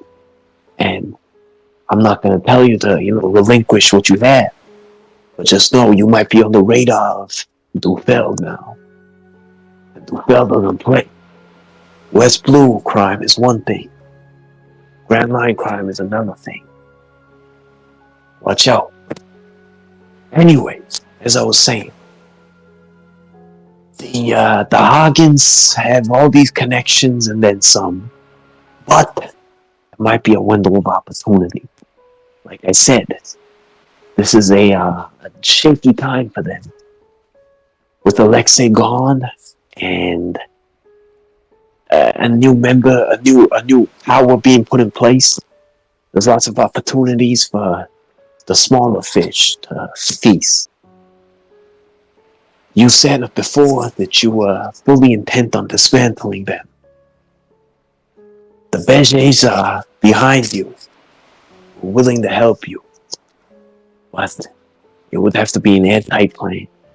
Something with a very small, slim possibility of failure. How do the Banavskis feel? Are they with us? And you'll see Smitty and Griselda and Svetlana all kind of like bring their heads together and discuss like terse tones. And then they'll turn back and Griselda will step up for the first time, address everyone, and be like, I am Griselda Bernovsky. The Bernovskis are willing to work with you. But we agree it must be an airtight plan. Something that has no possibility of failure. We are willing to put our men, our ships, most of our resources, a good bit of our resources into this. But the Blottos will have to be at the forefront. After all, they are the real powerhouses here. Do we not agree? And you'll see like most of the Bernovskis nodding, and a good bit of the Beges nodding as well. And they'll all like kind of turn to you collectively and be like, so what is your plan for taking out the Hagens? There is only a limited time before we can, before the coronation, and their forces are fully consolidated. On the flip side, there is information to be gotten all around the West Blue. We must go to Elat and figure out why San Juan Wolf is working with them. Perhaps we go to Baria and see why Moria is working with them. In fact, there's rumors that... And so we kind of look at you guys with a more calculating look. Be like, there's rumors that Alexei is buried in the pirate's graveyard. Perhaps there's hints there. And other things to do as well. I'll ask you again. What is the Blotto Pirates' plan? I'm like mixing up. But yeah, they'll all turn to you expectantly. Turn to you guys expectantly. Well, some weaknesses of theirs, but not their weak around. Listen, we may be strong as a group, but there are only so many of us. We cannot be expected to fight an army. We must divide what we are doing here. You have lots of men, no? Yes. Couldn't tell you the exact numbers of our forces, but they're scattered throughout the West Blue, and they're large in number. Probably not as much as the Hagens individually, but if we combine the Beges and the Bernovskis, then we most likely outnumber them. Then, Captain, if you listen to this, I propose that the armies fight the armies, and you allow us to take care of these capo regimes. Makes sense. Works for me. What about, Moria? Babel? Wolf? Those are the real things to worry about, if you ask me. Do we know information on if they will be at the coronation? Will they all be there? We don't have a guest list, but it's safe to assume there's many parties that are expected to attend, many powerful parties. King Shigure from Kano, Newton Dalton from Bollywood, some emissaries from Sepal, from Alicia. Very powerful people. Now, Moria's a bit of a recluse. We don't know much about him. But I can say for sure that Babel is most likely to be there. Wolf. Oh. There's been rumors that he's been going up and down the calm belts to the Grand Line. Apparently he's big enough that even the Sea Kings don't mess with him. Could be a rumor, could be true. But there's a chance that he's not in the area. We strike. I like the idea of striking armies versus armies and big dogs versus big dogs. But we're sorely lacking information. How do you feel about a smaller party going in and doing some recon? Infiltrating this coronation before it happens, getting as much information as possible, and setting up everyone for success. There is a unnamed island off the coast of Hagen.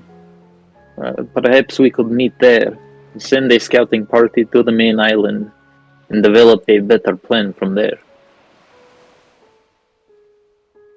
Alright, it is done. He'll turn to the young master and Gaudy Senior, and they'll put their heads together and discuss for a little bit. And then he'll turn back and be like, if you allow it, the Beges, or if you agree, the Beges are willing to go to Baria and investigate Moria. I ask that the Barnovskis go to Elad and talk to the giants. But first I ask the Blottos, are you going straight to Hagen? Anywhere else? What's your plans? I want to see the giants. Where do they get to see the giants? Say it again. Where do they get to see the giants? I think we gotta stop by the pirates' graveyard. Yeah, we gotta go up that way anyway.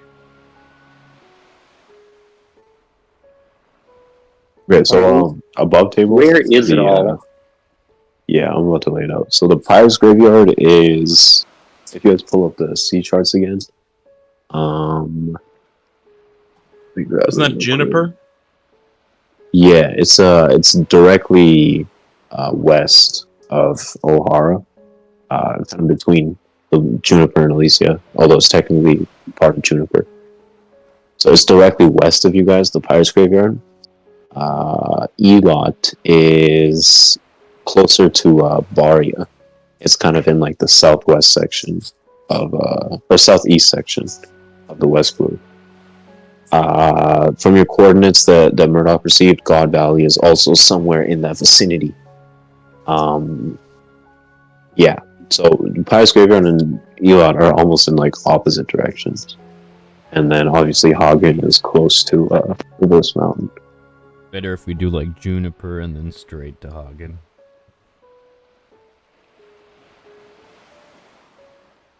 Or what's his face? Vito will kind of lay this out to you in terms of travel time and shit and general locations, and he'll be Yeah, it's only a week or so, I'd say, until the coronation takes place.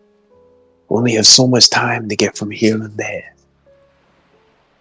So like I said, the Blottos go to the graveyard, the Beges go to Baria, and the Barnovskis to Elad. And then we'll all meet on Hagen on V-Day, so to speak. Off the coast of Hagen. Right. Coast of Ark, yes. Are we in agreement? Yep. Right.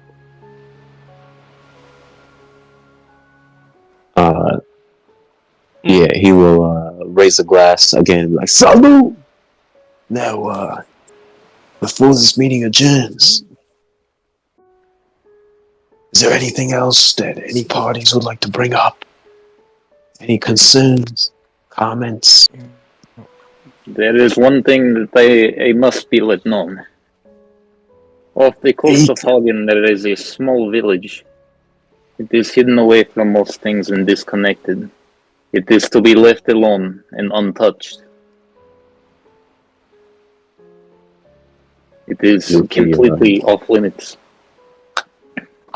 You see that Griselda kind of has like an inquisitive look in her eyes. But pretty much everyone kind of just nods and seems to be respectful of your condition. Vito will be like, all right, it is done. Anything else? Wait. Yes. How do we keep in contact? Y'all got snails? Yeah. We got any extra sales, Gotti? Gotti will like rummage around in his pockets, be like, nah. Smitty will turn to Artyom and they'll have like a brief discussion. And then he'll pop open this chest, grab a couple things, head back over to the table, and kind of like put them on the table. Let's see. Yeah, he'll have like 3 kind of big ass transponder snails of like a regular color. They all seem to be sleeping. Doesn't seem to be anything special, but he'll like slap the top of them. Like, these bad boys here, they're long distance snails. They connect pretty much across the fucking West Blue. The range is insane. Yeah, it's pretty rare to come by. Usually only see them in the Grand Line. But we can use these to talk. Although they're prone to being tapped. We might have people listening in on us. I don't know, you guys have any Marines on your trail? Anything like that? Not that we know of. I think we do. Alright, good. Maybe. Which one is it? Hey, make up your mind, huh? I mean, we did kill most of the Fast Brothers. There's apparently one left. Our bounties just went up. We killed King Ham. Then we kind of messed up some shit on Bollywood. Dalton probably called the authorities. And then there's over here. What did we do over here? Nothing to make the authorities. I don't know. Yeah, maybe. Alright, Smitty will be like, I see. Oh, fuck, that's not his voice. I see. Well, maybe only use these as only very important information. And, maybe come up with a way to decode it. But as long as all our plans go smoothly, we should all meet up on Hagen. Say within 5-6 days, get ready to attack when the time is right, with all the information on hand. Good night. He'll pass you guys a snail. I guess he'll pass it to Ingrydd since she's the closest. And then one of these guys will like shuttle another one over to Gotti. And they'll step back, and Vito again will stand up and be like, "It is done. Anything else?" No, no. All right. Until we meet again.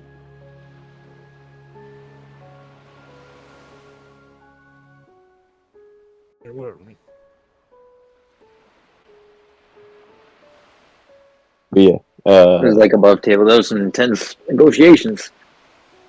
Vito will, they'll all kind of like get out of their chair. Okay, they'll all wait. And then you'll see like this dude get out of his chair. He'll pick up a glass. He'll raise it to the table. And then he won't say anything, but he'll just give like a shrill laugh. What the fuck? Run it back for us, Kev. What the? What in the hell with this little nigga? What is his problem? And then he'll walk away. That kid gives me the creeps. You It's said sad. Griselda will get up. She will also laugh.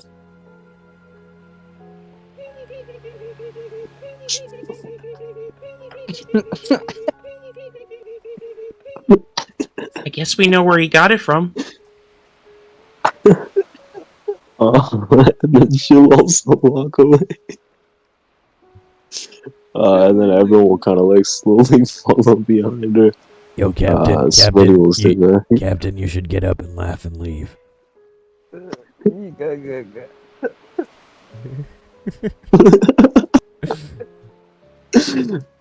Oh, we're fucking good. Yeah, everyone will like start to get up and leave. Smitty will come up to you guys and be like, have you decided anything about the ship? oh man, I mean, do we even have money to get any of this shit? Like how much money is on the ship above table? There's no money on the ship. You guys have all pocketed everything. Everyone has around 30 million, give or take. So Some people have less. there's that, but they also offered the trade-in deal, like their used car dealership. So like that should be worth something if we want to trade it in. And then we can also think about taking their offer after defeating the Hoggins, because that would run us some gold. Yeah, we might get some loot, some shit. Be able to buy it straight up. Keep the gourd. I mean, it's almost guaranteed, right? Like, they're supposed to be the richest family. So if we take a third of their wealth, like, we're going to be Gucci on our castle and our boat. And we can go knock up stream riding. I'll look at the Schmitty and like, we'll wait. See what we get from these Hoggins. He'll look at you and be like, he'll nod and be like, I understand. And the matter regarding Vasily, What? you know, him coming with us. Are you okay with it? No. Okay, I guess you're the Well, wrong I person feel to like ask. he's a grown man. He should be able to make his own decisions. True. Vasily, what have you decided? And Vasily will like step over to him. They'll have like a brief discussion. Vasily seems to have like hope in his eyes, and Smitty like slowly looks confident, but then he like starts nodding as Vasily talks more to him, and his expression slowly becomes like a bit more concerned, almost scared. And as Vasily steps away, he'll look back at you guys and be like, I understand what you intend to do then. I wish you the best of luck. And actually, perhaps you can make use of this. He'll pull out, or actually he'll run off a little bit, and then talk briefly with Svetlana, and then come fucking running back. And he'll pull her. Huh? Didn't Svetlana have to say something? Or was it just a silly shit? No. I'm pretty sure that was it. Okay. Well, she's about to say this anyway. Or he's kind of saying it for her.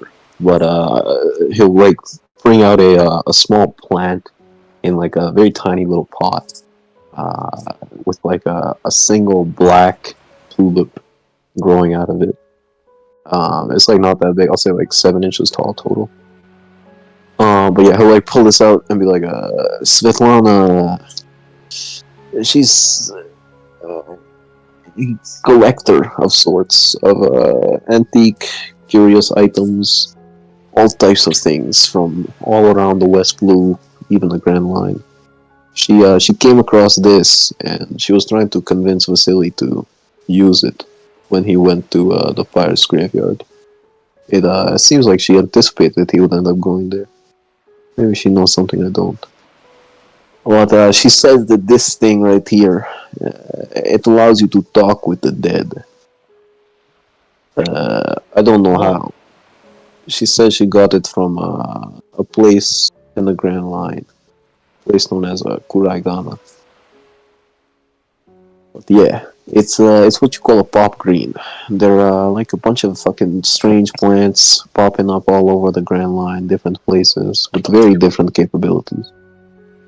Anyway, with this thing, maybe she wanted to hear what Sasha Barnowski has to say. But take this with you. He'll offer you the plant.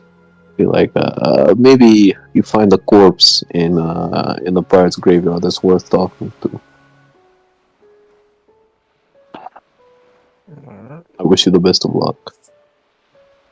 And he'll walk away.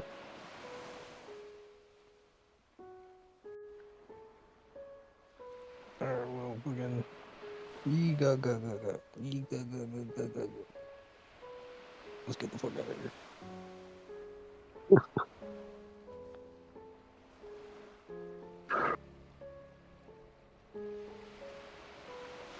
Yeah, okay.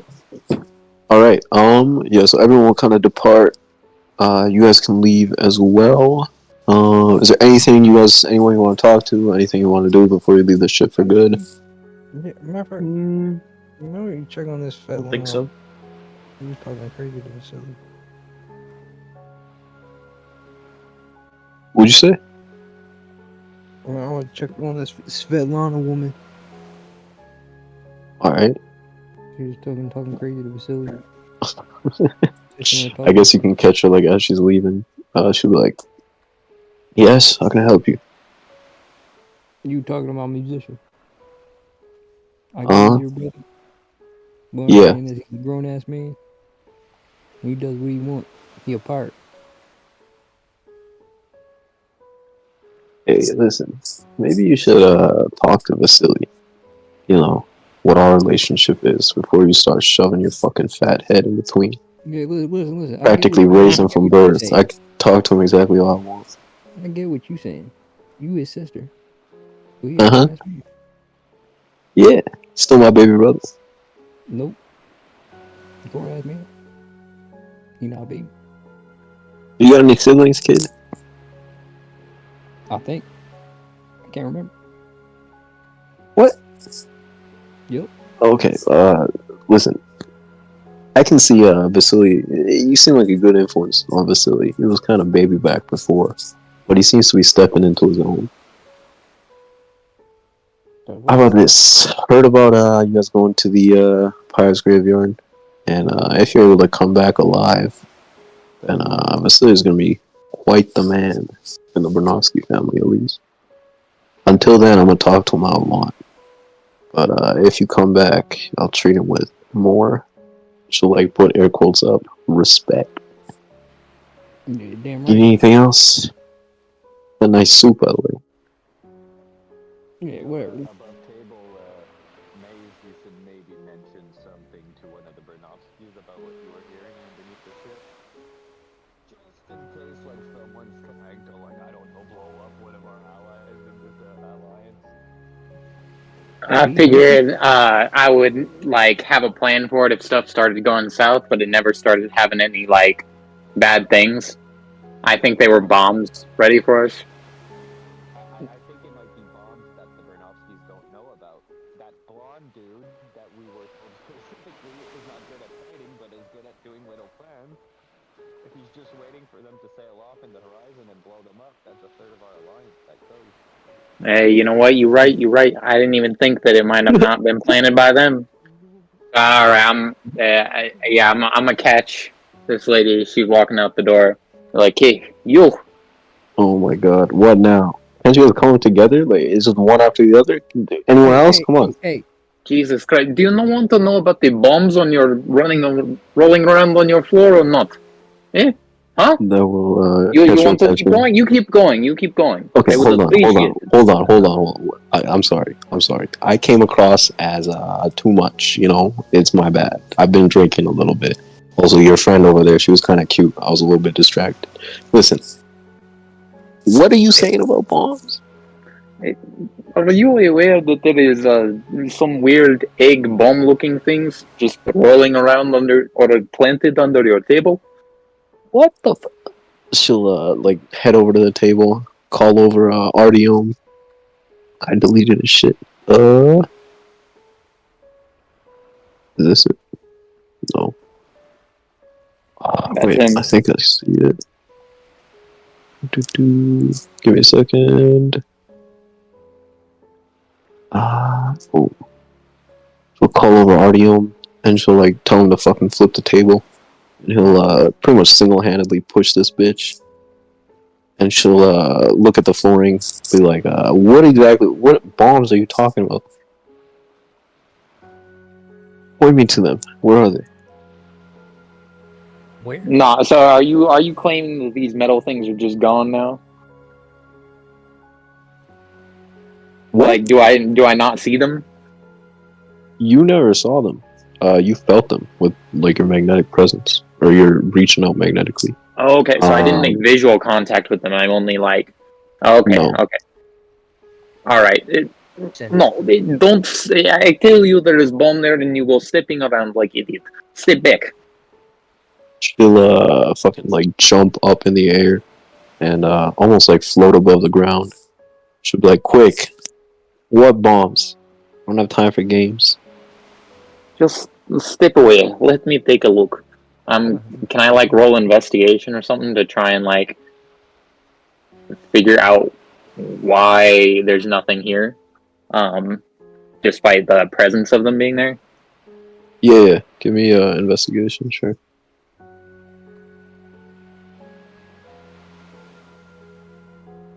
Alright, with the 23, you can still feel them, or like sense that they're there. They seem to be like embedded within the fucking floor, underneath the carpet.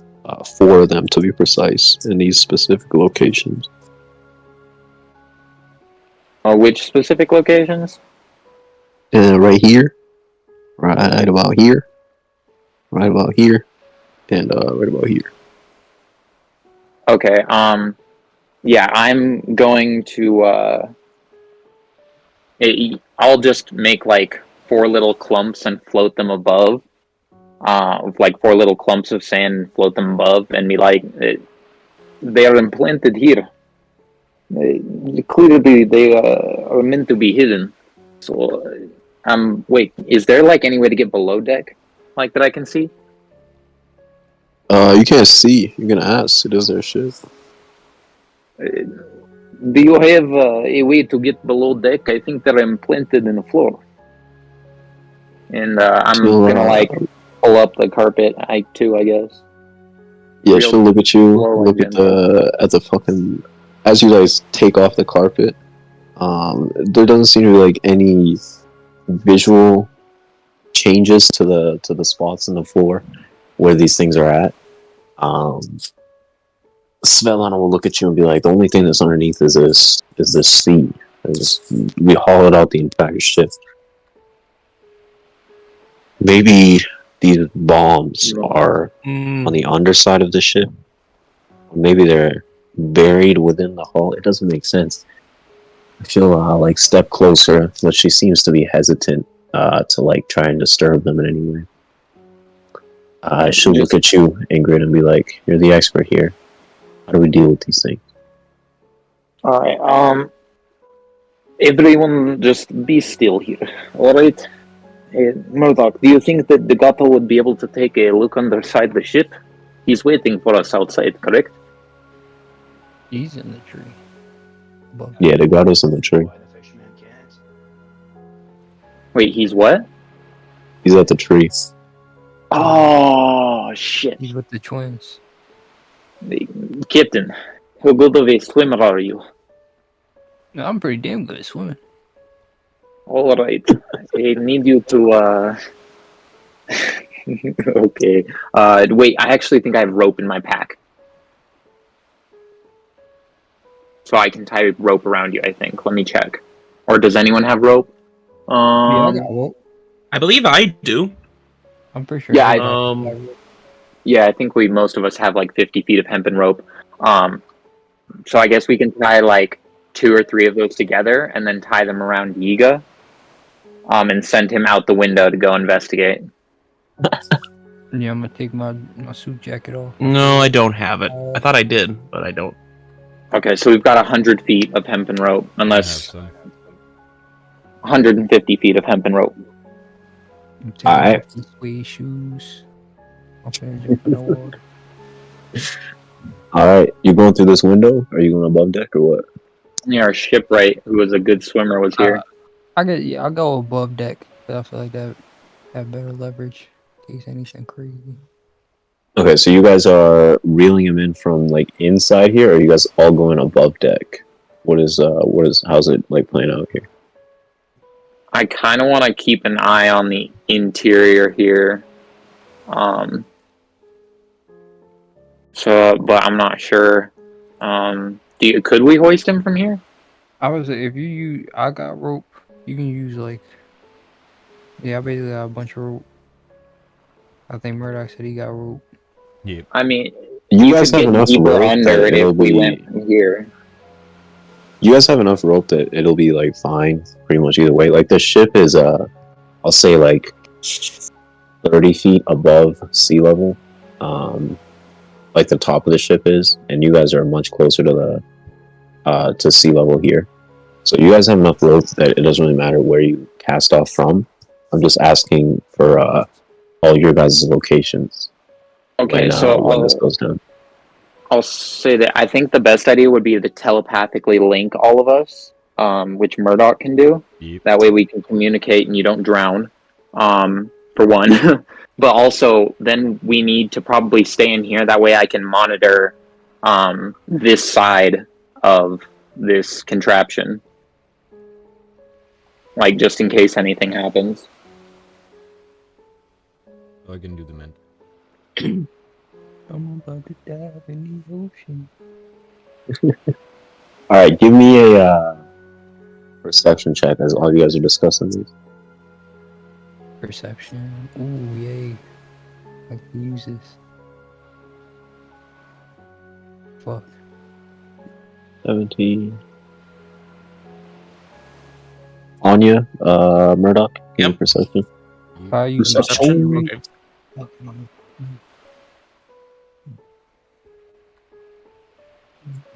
Okay. The Canadians are Alright, going good shit, good shit. I like that. A 1. Oh, an 18. Nice. Alright, with an 18 and a 17, as you guys are like discussing this, Anya, out of the corner of your fucking eye, you will see in the back, like behind you almost, this dude, as he's like going up the stairs, following behind the rest of the Bernovskis, he seems to be looking at you guys very, very, very intently. And like as he's going out the stairs, out of your sight, you will see him like put a finger to his ear and seem to like mutter something to a transponder signal in his ear. But he'll quickly step out of the fucking place. Yeah, that happened. Okay, so you are taking off your suede shoes, Yiga. You guys are casting off from here, and then so you guys are all psychically linking first of all. Okay, wait, can I still hear the ticking in this stuff? Yeah. Okay, so can I like ready in action conditionally? Mhm. Like, so if that stops ticking, I want to try and use all of my might, like all of my magnetic force to just rip whatever the fuck is in there towards me, like through the material and wrap around it. Like Okay. I'm not letting the entire crew eat shit. Okay. I'll say you still hear the ticking. Give me a investigation or engineering check.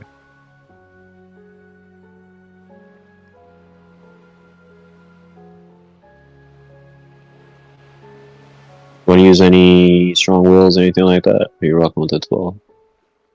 Just strong. Or any of you want to help her out? Short rest? Or are they long rest? A long rest. Oh, then shit. This seems kind of important. Or wait, can the help action be used here? If you guys can flavor it, I might consider it. Is anyone going to help out Ingrydd? What she need help with? With what? Or investigation of this this ticking sound that she hears. Yeah, I can help her. The ground. Say it again. Yiga puts his ear to the floor. Alright. What does Onya do to help her? I want to use I want to use penetrating sight with observation hockey. Oh shit! That's fine. What is this shit? Penetrating sight. Let's see. Bonus My action with investigation is too on, you know?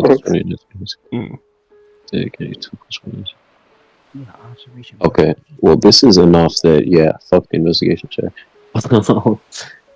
You can literally see straight through the fucking floor with penetrating sight, and you will see, like, as I said before, in these 4 spots, almost directly underneath the dining table, there is a bunch of like football-sized metal capsules, and you can see straight through them as well.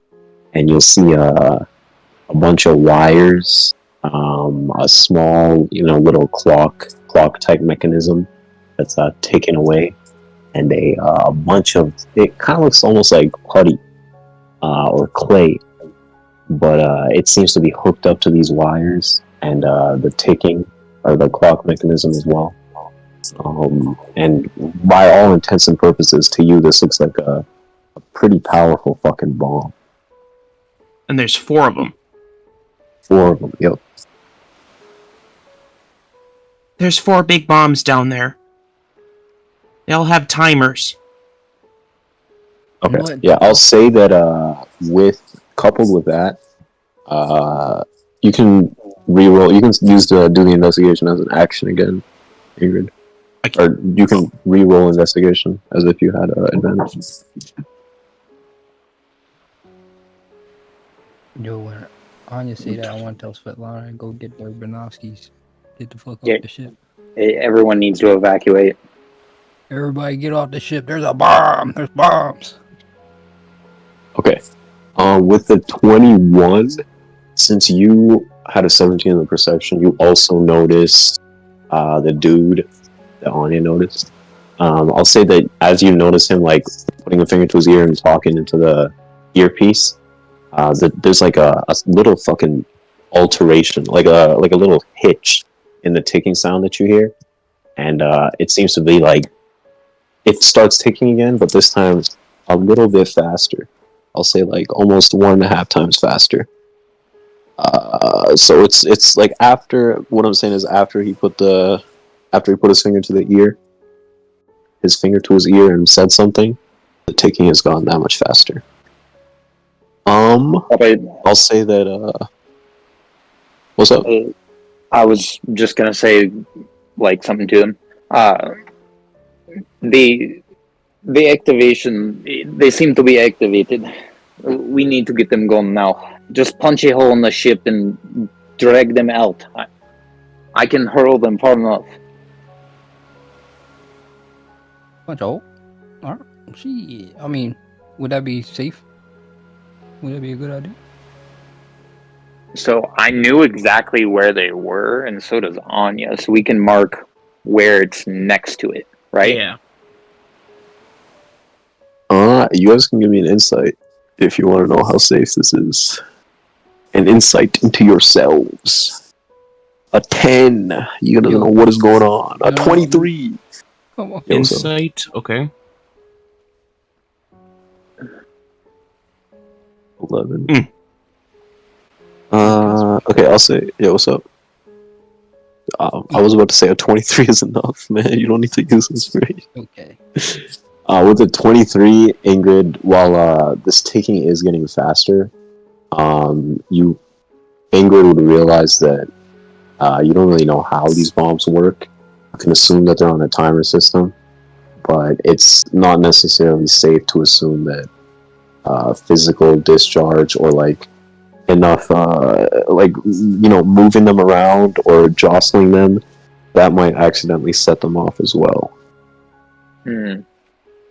All right. Yeah, I'm just gonna relate it. All right. On second note, they seem perhaps this is not a good idea. We may blow ourselves up in the process.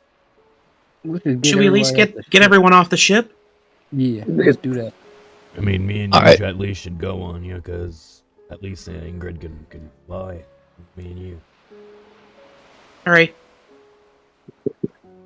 Alright, Svetlana and Artyom and Vasily and Kent will also follow after you guys, heading up onto the main deck of the ship.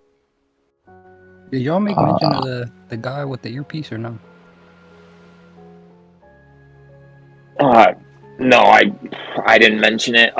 But I mean, you're here now, so if you're asking, like, in character why I think all of this shit, I would just explain it to you. Like what I saw and what I perceived through the floor. It's like, what the fuck? Okay, so real quick, before we keep going, I need to know which people Murdoch is linking with mentally, and for how long. How long? It's a DA.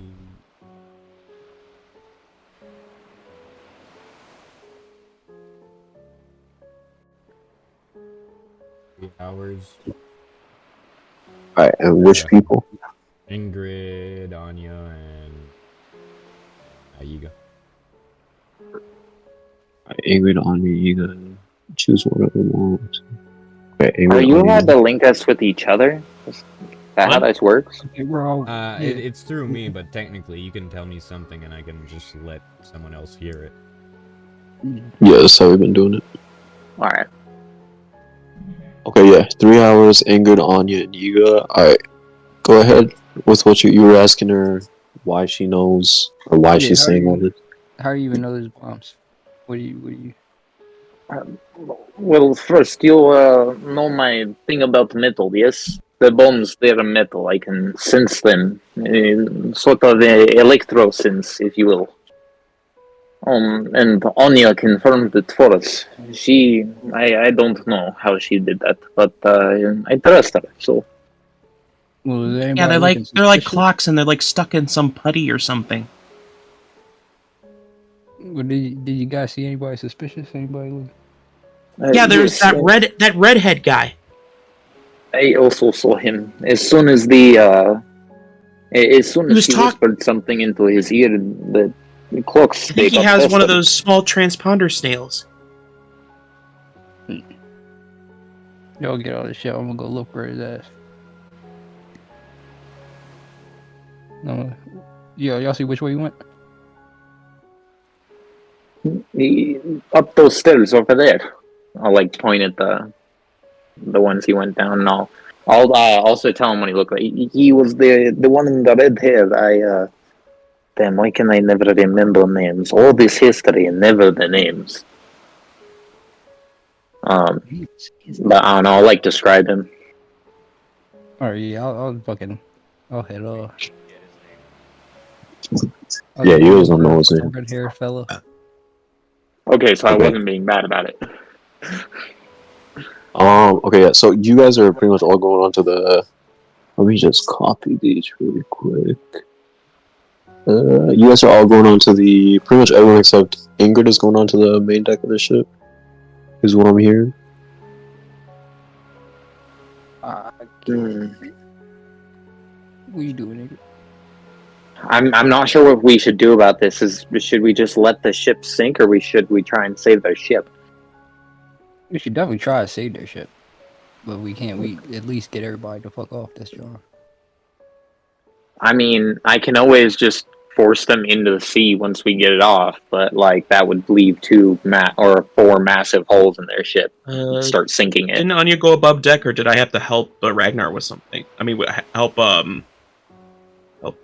Murdoch. Nah, you can go up. Okay. I'll say that as soon as like Svetlana and Artyom get above deck, they will immediately go to Artyom Smitty and what's his face? The other oh my god, so many tokens. Nice. Yeah. They'll go to them and they'll have like a quick discussion, and Svetlana will turn to like Onya and Murdoch and be like, we're gonna get off this ship. If you can disarm the bombs, I'll watch over you, but value your own lives before this ship. Ships can be rebuilt. People can't. And with that, she'll be like, stand back. Oh shit. Yo, I bet you if we save their ship, they'd give us our baller new ship for free. Hear me out. Saying, bro, we try to I think Ingrydd might be able to do it. She was just studying up, bro. Knows a little bit about engineering. How hard can a bomb be? She'll tell you, Onya and Ingrydd as well, to like stand back, and she'll like put a hand to. She will put a hand on Smitty, and Griselda will put a hand on Artyom, and there'll be like a fucking bang of thunder, like from here, and they'll all kind of just like disappear on the spot. And I'll say that there's like a ship in like this general direction, like one of those orbiting ships that isn't necessarily on this map, but I'll say it's like a little bit past. They will appear on that ship about 100 or so feet from this current destination, or from this current point. There'll be like a fucking huge bang of thunder, and yeah, you guys are all out of range. Yeah, there'll be a huge fucking like colossal banging of fucking thunder as they disappear and they reappear over there. All the Bernovsky grunts will kind of like start to get off the ship quicker and quicker, and you guys will see these guys over here. They will also, they won't disappear, but they'll like start to. They're waiting for a one of these ships to get closer and pick them up. And Yiga, you will see. Is this it? Yeah. You'll see this guy looking at Ingrydd, looking at Onya, looking at you a little bit suspiciously. He seems to be like looking at his wrist as well, or like a small watch. Now I'm fucking walk up to him like, oi, what's your fucking part of this whole situation? Who the fuck are you? Be like, what you mean? I'm working for the budgets. There's Mostra. You got a problem? Yeah, there's a problem. My crew's telling What's me the to calm problem? down, and then they find bombs under the ship. Whoa, bombs? What? At the word bombs, you'll see like all these guys will turn, and I'll look at this dude, and he'll like look very surprised. He'll like put his hand up, be like, bomb? I don't know anything about a bomb. What are you talking about?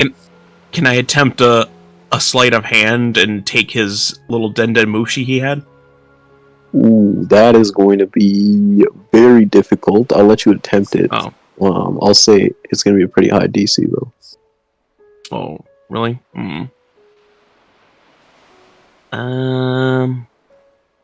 Yeah, I don't think I will. Alright.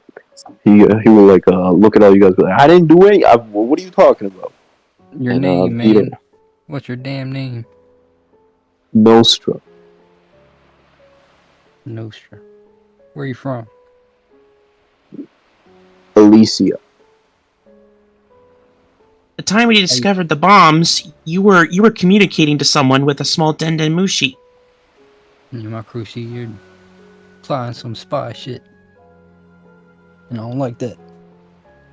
And you obviously weren't contacting the rest of Oh yeah, this is the Bernowskis, right? Yeah, this is Brown. And you weren't calling anybody here. Otherwise, they would have known about the bomb by now. There's Murdoch with the intimidation when you need him. I think Dire's AFK or something. But Motherfucking.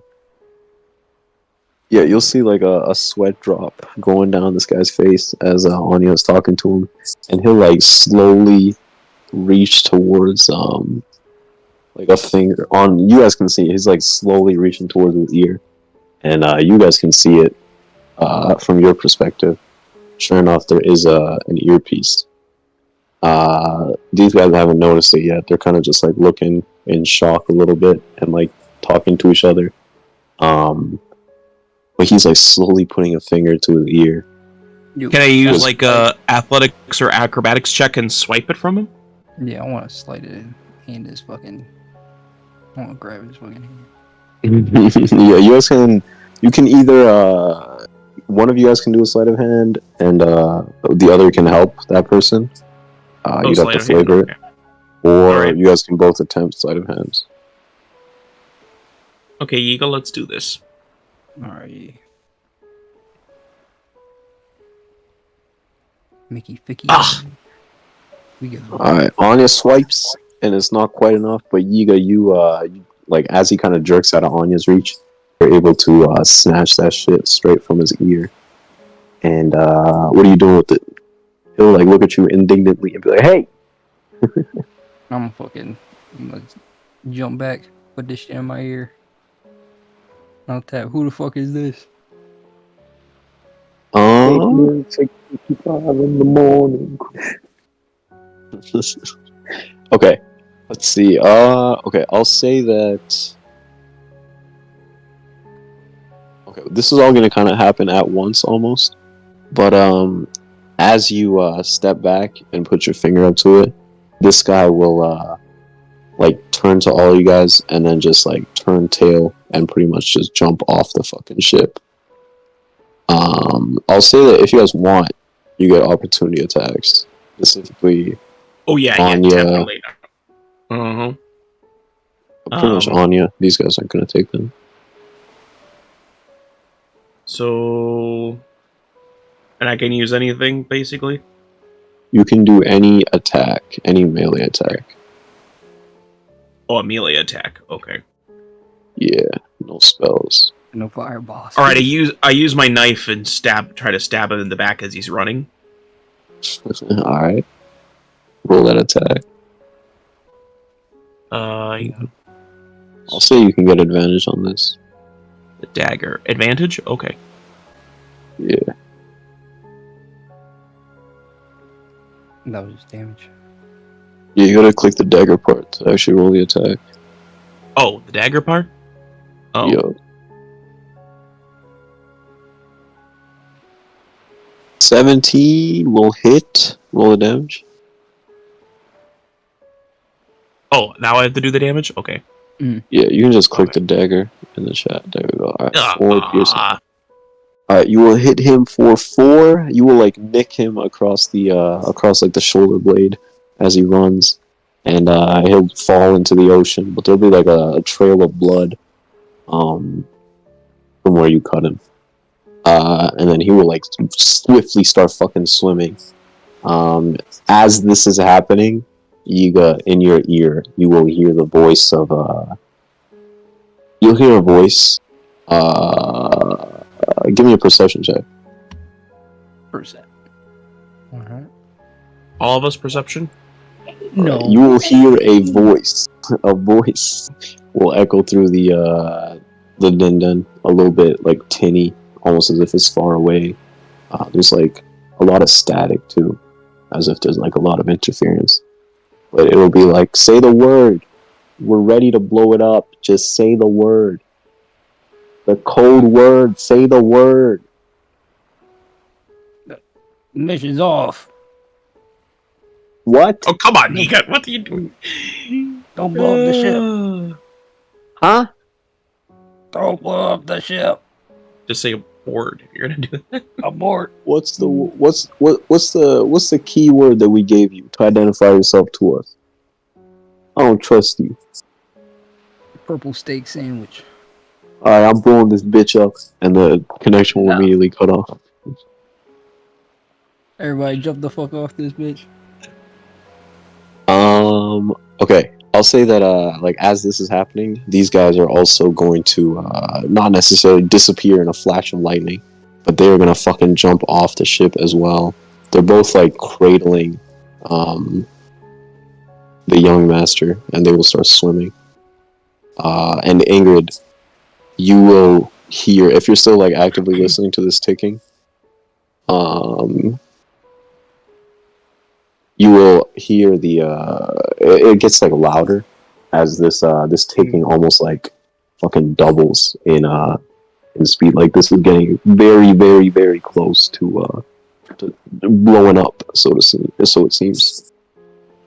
All right. Can we like take any actions before something happens? Like, do I just know that, or like, can I what sort of like actions or stuff can I do?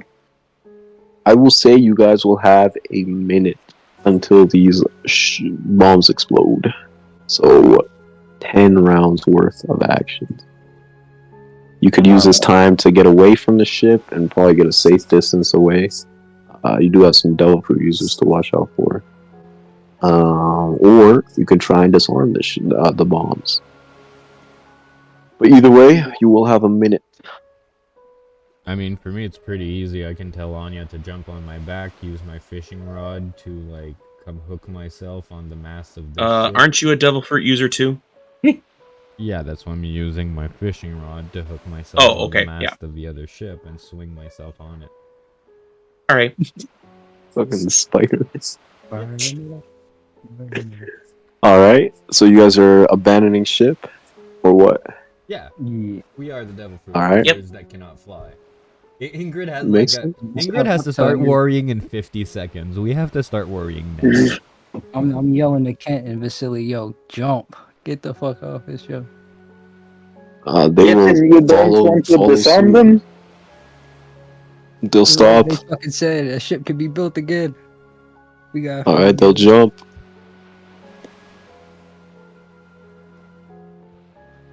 Ingrydd, what's the call? I'm feeling a little bit spicy tonight, you know what I mean? I'm balling. God. Oh my god. I'm going downstairs. Yo, bro. Alright, I'll say that I know this is reckless, but I'm I'm doing it. I'll say that while you guys still have the mental connection, I'll say that as the three of you jump over, Yiga, Vasily, and Kent, I'll say that Murdoch and Onya both see Ingrydd head downstairs. Whether they want to convey that or not is up to them. If I hear that, I want to start swimming down to see if I can find these bombs.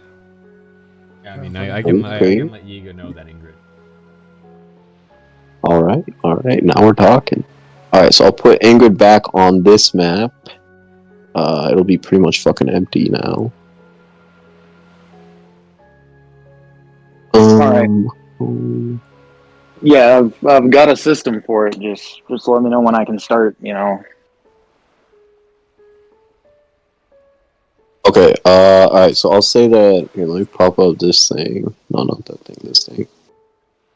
And we'll put a timer at -6.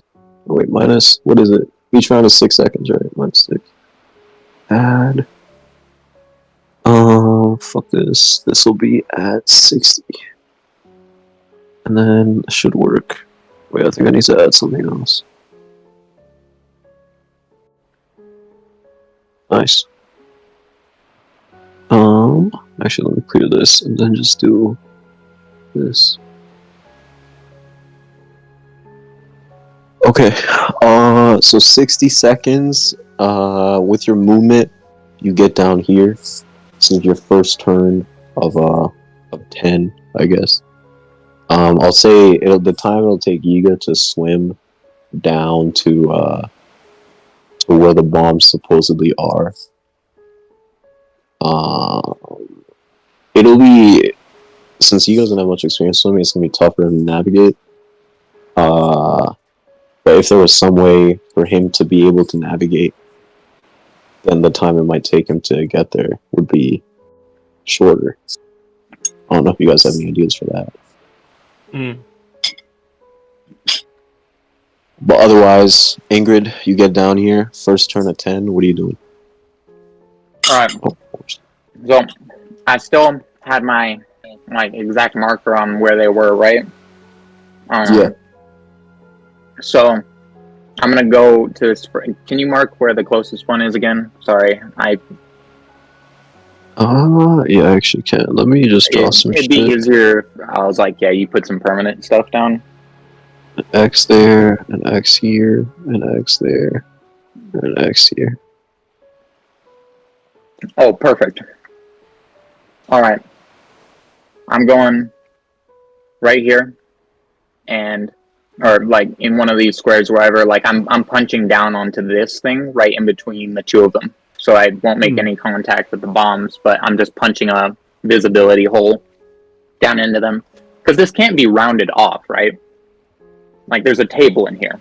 It clearly has some sort of platform, even if it's right below the bottom. Or right above the bottom. Yeah, you're gonna have to punch through a good bit of steel and wood to get to where you suspect these things are at. Mostly wood, so, not that much steel. I'll say. Yeah, so I can use my partial hardening, or no, I'll use Giant's Might as a bonus action on this turn. All right. Does anything give you the siege property? Like you do extra damage to objects and structures, or no? If I use my my sand, it does. So I can just hit with a sand attack. I'll make it like a slash or some shit. All right, give me an athletics check. Okay, and then athletics check, and then yeah, my bonus action Giant's Might will come into play. 26. All right. Well, with 26, you will be able to. You can cut straight through the hull in one turn, but you run the risk of accidentally jostling these things, or you can take 3 turns, or like 3 turns worth of actions to cut through without running the risk of jostling them. Your choice. Okay, so I have 10 turns here. So 3 turns to get through. 3 turns to get through over here because I can do the same process. So that'd be 6 turns. Only 3 turns remaining to disarm 4 bombs. That doesn't seem viable. So on the first one, I have to say fuck it and ball. The math just doesn't work out. Roll me. You're doing it on the first one or the second one? What? Like you're cutting 2 holes, right? One here and one here. Are you being careful on the first one or the second one? Well, I'm doing this hole, and then I'm going to take care of these bombs, and then I'll do this other hole. Yeah, so because I only have to cut one on this one, or no?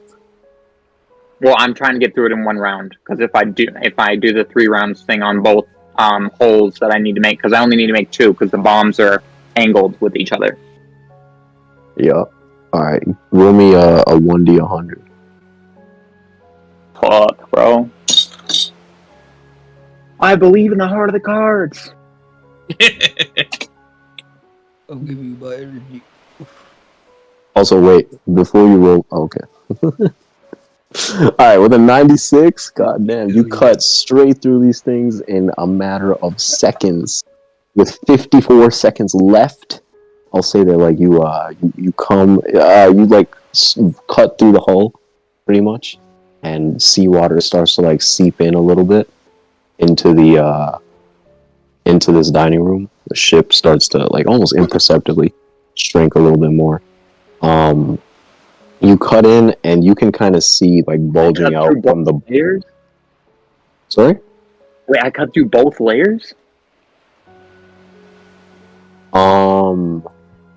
Yeah. Okay. The bombs, like, as you're cutting, I'll say that you can kind of tell But the bombs are on the underside of the ship. They're not embedded within the ship. They are on the underside. So to get to them, you would have to cut through the hull. Knowing that information, do you still want to cut through the hull? Well, I feel like I've already done it. You know what I mean? Well, so... you can say that as Ingrydd. No, I've already done it. Alright. So as I was saying, seawater starts to bubble up through. Go.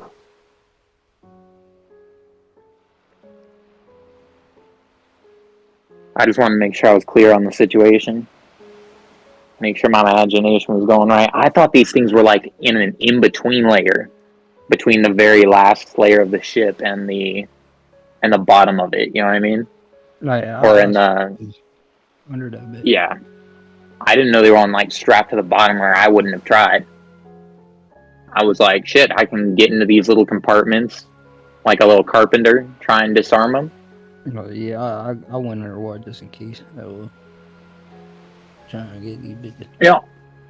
I suppose I could just take them. Mom. Yeah, I could take them and then strap up the ship with little bits of stuff. Take them Johns and throw it at the fucking red-haired guy that's swimming. Fucking blow him up. Yeah, I'm still gonna try. I want our free ship. I'm dreaming big tonight. I feel like the fact that we told them that there was a fucking bomb and that we're trying so hard, I feel like either way we're gonna get paid out of this. We're gonna get some reward.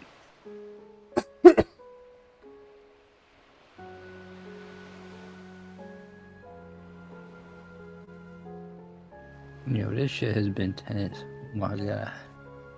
This whole fucking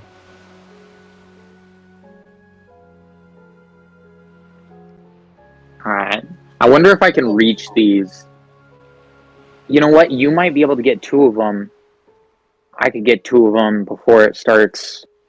Like, if I grab the 2 that are next to me, right? If I'm able to reach my arm under and, like, snag them real quick.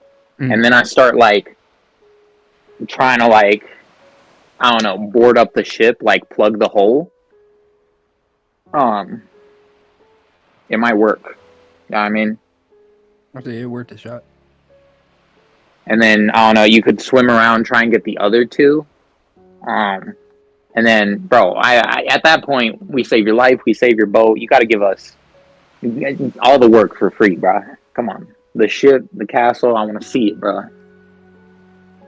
You get that gym. Your motherfucking storage room. Motherfucking karaoke room. Man, you look at this shit. I made a commitment the other week to just do more stupid stuff. Alright, I'm back. Sorry. I was saying, you cut through the hole, seawater starts to bubble up through the cracks, and in the small gash that you've made, you can kind of see bulging out from the underside of the ship 2 metallic capsules. And I'll say there's like a little LED display on both of them. There's like ticking down 55, 54, 53, 52. What are you doing next? Okay, how many turns until Yiga starts doing stuff? Yiga is going to take some time for him to swim down there. Since he doesn't have a swimming speed, his movement speed is halved in water. Actually, I don't even know if he can swim in water. Let me look this up. If I can kind of like dash. Yeah. When you're close to swimming, is having okay, yeah, I'll say, if you dash, you can get there. Give me either a survival. Yeah, just give me a survival check. Survival. God. I wonder if crawling along the bottom side of the boat might be easier than swimming. Alright, with a 19 in survival, your survival skills are top tier, and you're able to navigate swiftly in this cold winter sea. I'll say that as Ingrydd peers into the hull, and sees these two things, she also kind of sees a moving life form that is Yiga making his way towards her. So I don't have the map of the underside of the ship, but I'll say that Yiga, as you approach, it's kind of hard for you to see and really hear much. I'll put you at about like right here. And yeah.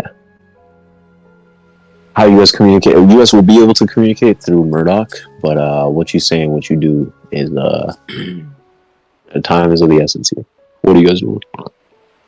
Okay. Yiga, do you see the sphere and the bombs?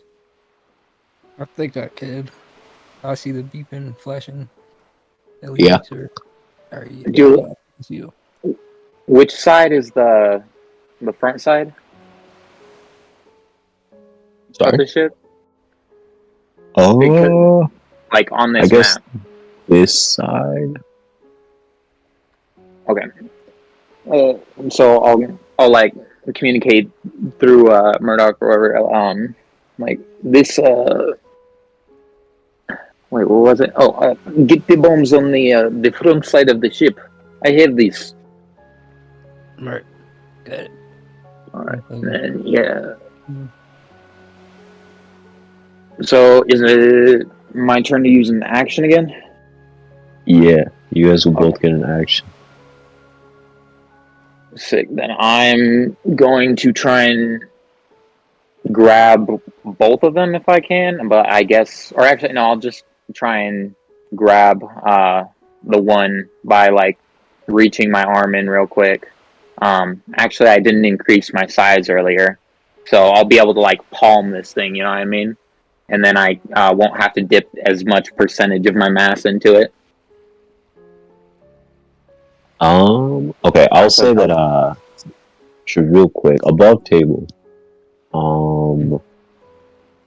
when Delphi uses submersion water, do they have to have like skin contact with the water?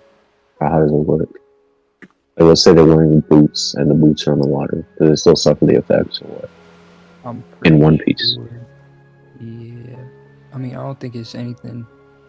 It's like it's not the water coming in contact with it. It's like the shit in the water, like the power point. Like the oceans, whatever. Yeah, the minerals and shit. Okay. But I think it is like if they submerge in like any liquid, they will like be susceptible to the shit. But does this even proc? Yeah, I was gonna say it doesn't. Right now the water is at like ankle height for you, Ingrydd. But as time runs on, it's only gonna get higher.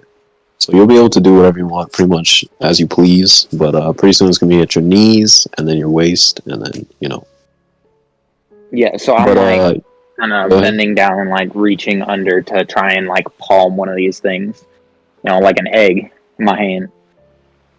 Okay, you are gonna be reaching into the water for that, because like I said, these are on the underside of the ship. All right, I will need an athletics check from you then to do so, or a sleight of hand, I guess. How do I go about disarming this shit? Yeah, while Ingrydd is doing this, what is you do? I was saying I'm gonna need an athletics check from you, or a sleight of hand, as you reach down to grab these. Alright, take it. Okay, 16. I will say you will be able to get one confidently. If you get two, you will run the risk of jostling them and potentially incurring an explosion. Your call. Yeah, no, I'm just tucking that one away, almost burying it in my cloak of sand so it's like stabilized. Alright, that's gonna be your action. Yiga, what does Yiga do? Okay, so yeah, Yiga's not no fucking bomb expert, but you see, I'll say that you can get close enough to, as a free action, give me a perception check on what you see. Okay. Let's go. I get to use my movie perception. 13. Alright. So since you are, even though you're underwater, you are like actually coming face to face with this thing, Ingrid couldn't really see since she was like turned away from it. But as you get like close enough with this thing, you'll see the little LED display ticking down second after second. And next to it are like a bunch of different multicolored wires. There's a black one, a green one, a red one, and a blue one. I will communicate. And these are all encased in like waterproof, encasings. Yeah, I'm gonna convey this to Ingrid, and or I guess consequently Murdoch as well. Yeah, so black, Wire green, is- red, and what was the last one I said? Blue? Or was it white? I'll say it's white. Black, red, green, white. But that's your free action. What are you doing as an action? I guess I will try to gently just feel like how locked on to the ship this explosive is. Alright, you can give me as an action either an investigation, perception, or engineering check. Fuck. Alright, well, I'm gonna definitely do perception. Oh, could I get an observation hockey point back? Do you spend that dice?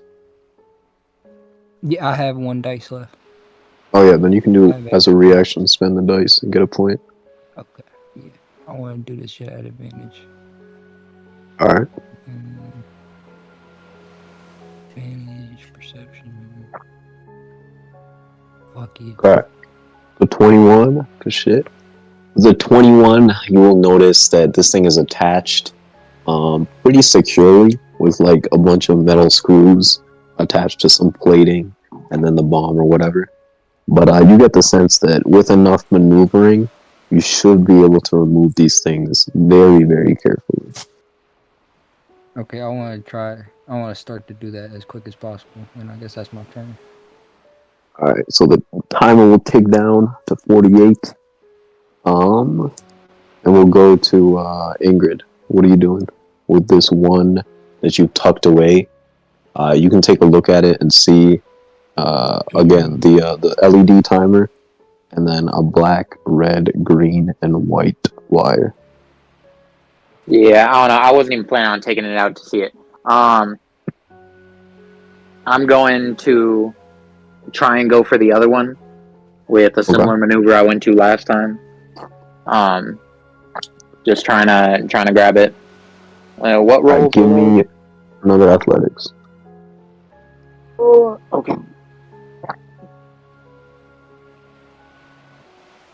26, and you were able to take this thing out without incurring too much damage or anything like that. That will be your action. Yiga, you were doing the same thing, except you're underwater. Yeah. Alright, so same thing. Athletics, sleight of hand, or engineering. Up to you. Fuck me, my hand's better. Let me see something right quick. Alright, yeah. Fuck it. I'll do sleight. And if Murdoch and Onya want to provide any words of encouragement, perhaps they'll be enough to help these guys in what they're doing.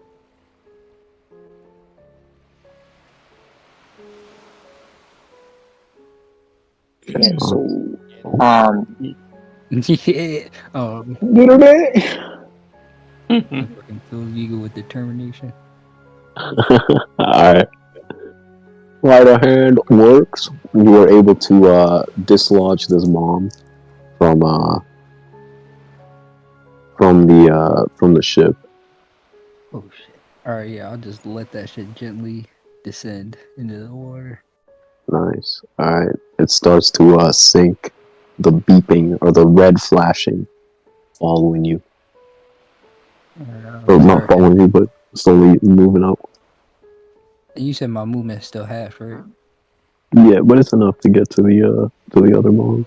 Okay. Wait, was it descending or floating? It's descending. How's that? I'm gonna that shit sink. Alright. Yeah, we get started on the next one. That's my turn. Timer takes down to 42. Ingrid, what are you doing?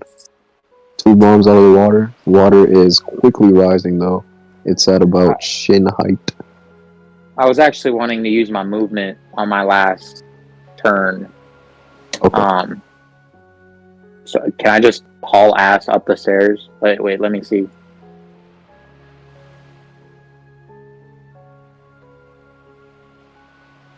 Oh wait, there's one right here, right? Yes. Hey, how many feet is it up the stairs? Because I have a bonus action dash from Rogue Adept. You can get all the way up to the top deck with like 20 feet of movement. But there is a hole in the ship that you made.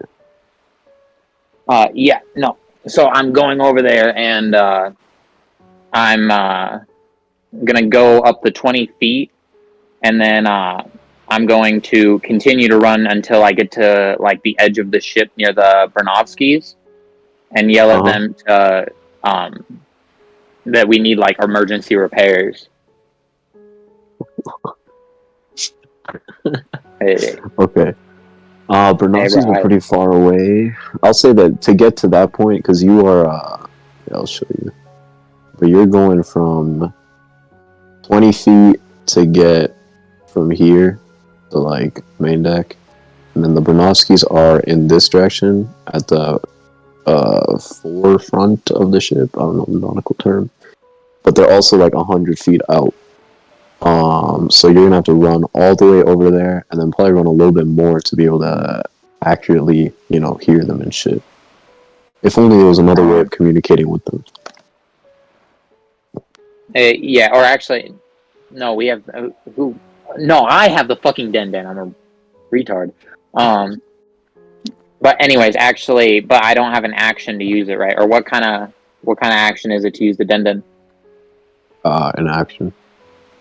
Okay, yeah. Then I'm going to go this way to the edge of the ship. Or actually, no. I've still got 40 feet. So yeah. I'm gonna go kind of this way. And then I've got 15 feet left. So yeah, I'll step 5 feet out into the air. All right. Sick. That's my movement from last turn, and oh yeah, I've got my action this turn. So I'm gonna get my interaction to pull out the Den. My action, I'm gonna call up the Bernovskis. Start ringing them. Damn, I was gonna download the Den sound effects. I forgot. But yeah, we'll hear ringing and then pick up on the other end. Bada bada bada bada. Bada bada bada bada. Hello, who is this? Ingrydd, it is Ingrydd. We have gotten most of the bombs. My captain is taking care of the other half right now. Come back for emergency repairs. You will be fine. Please, we need your help. It's like a small silence, and then you kind of hear like arguing, like you go, no, you go. I don't want to fucking you go. And then after some time, like the fucking Den will cut off abruptly.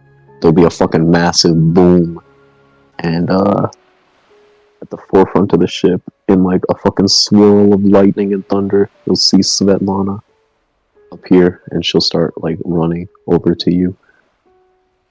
While that's happening, what is Yiga doing? She's disarming this other bomb. Alright, give me a, what was it? Sleight of hand, athletics, or engineering to pull it out. Do sleight of hand again.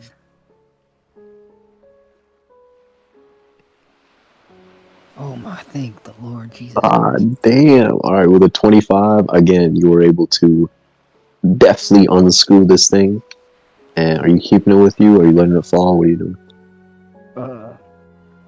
Yeah, I'm gonna let it fall again. I'm not even gonna fuck around with these bombs. Alright, you have gotten rid of those bombs. Right. Still have your movement. Right. I will start swimming up to the surface. Alright, say less. We will move to 36 seconds on the clock. At this point, Svetlana will get within like shouting distance of you, Ingrydd, and be like, "What's going on? Where's the repair?"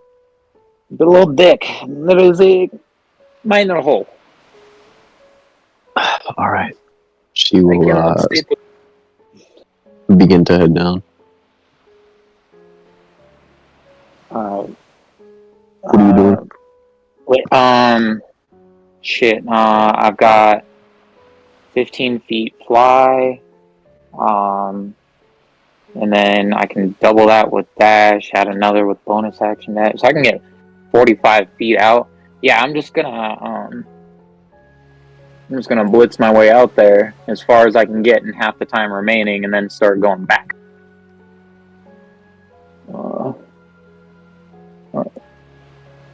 Yeah, I'll go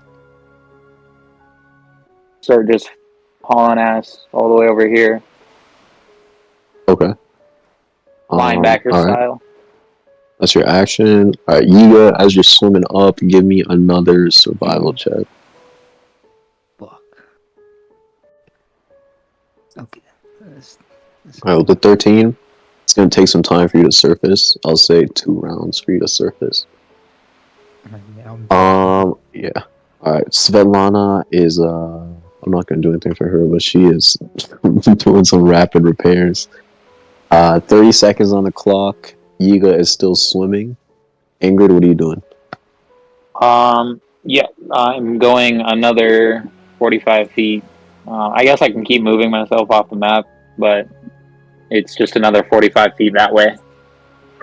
Okay, so your plan is to just run away with these mobs? Yeah, my plan is to go, like, until it hits, I think, like, what would it be? It's at 30 seconds right now. 24. Yeah, I was going to go another, like, 45 or 90 feet, depending. Chuck them, and then start hauling ass back. Okay, I got you. Alright, we'll Just skip ahead a little bit then. So, Okay, yeah. 24, you're still running? I would be how far away from the closest ship by then? These ships are also leaving, like, radially. And they're a little bit faster than you are. So I'll say that, like, with 24 seconds on the clock, you are about 2/3 from the ship, the main ship, to Onya and Murdoch's little ship. Like, the distance between their little ship and the main ship, you are about 2/3 of the way in between, closer to their ship. Wait, I'm going Makes at sense? their ship? I'm trying to go away from all the ships, not at their ship. Okay, yeah. So they're like all leaving in like different directions, basically trying to get as far away as possible. So we'll say that you're kind of like splitting the difference a little bit, like not exactly heading in the same direction as them, but you can kind of see them to your right a little bit, a ways out, and then directly behind you is the main ship.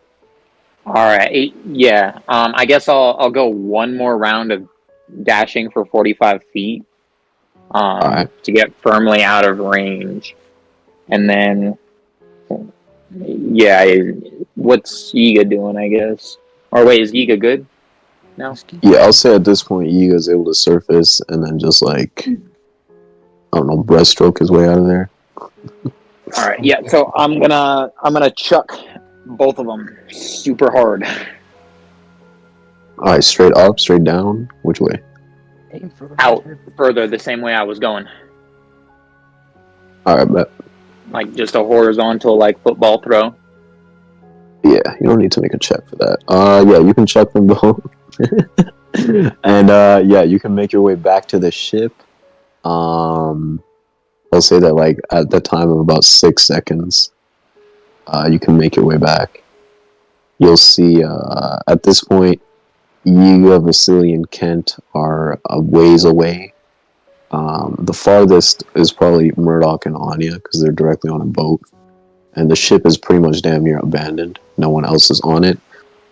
As you get back to the side of it, you'll see like Svetlana climbing out from the stairs.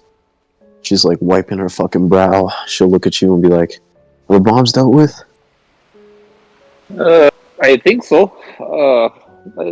No K-bomb yet, but let's hope they are far enough away. As you say that, there's like a little bing, and then there's a massive fucking explosion from a ways away over here, and then also below the ship, and the water's like the ship literally like shudders and shakes of the force of the explosion underwater. Thankfully, it seems like no one is harmed. it seems like these bombs were more potent underwater. The above water explosions weren't as spectacular, but the underwater explosions were far enough away that the ship wasn't really damaged. And Svetlana will look at you, Ingrid, with like a look of respect and admiration, and be like, "You managed to save everyone as well as yourself and the ship. Impressive. The Minovskis won't forget this." And she'll like start walking over, and then with another fucking thunderous bang, just fucking disappear. Ingrid is like looking at that thunderous shit, like that thunder step for like the third time or whatever, is like really interested in that shit. Like figuring out how the fuck they do that. But yeah, Svetlana is gone. The ship is still standing, and like slowly, the Beges are kind of just dipping. They have their own ship, and they seem to be heading out. But like the Bernovsky members are like slowly making their way back to the ship. There are no Geminis coming back. It seems like as soon as they hit the water, they just disappeared. But yeah, the Bernovskis are slowly coming back to reclaim their ship. The rest of the Blotto Pirates you guys can come back to this ship if you still want to talk to the Bernovskis, or you guys can just, they'll pick Vasily, Kent, and Yiga up and take you back to your main ship, or and they'll do the same for Onya and Murdoch, and Ingrid will also get passage. So it's up to you guys. Do you want to stay on this ship and talk to the Bernovskis more, or do you want to head back to your own ship? I think we could go back. Yeah, I'm good to go back. To this ship or your own ship? The own ship. Yeah. Ship? Alright. So you guys will all regroup back on the port of O'Hara. I'll say that, are you guys heading back to your ship, back to the tree? What are we doing? Shit.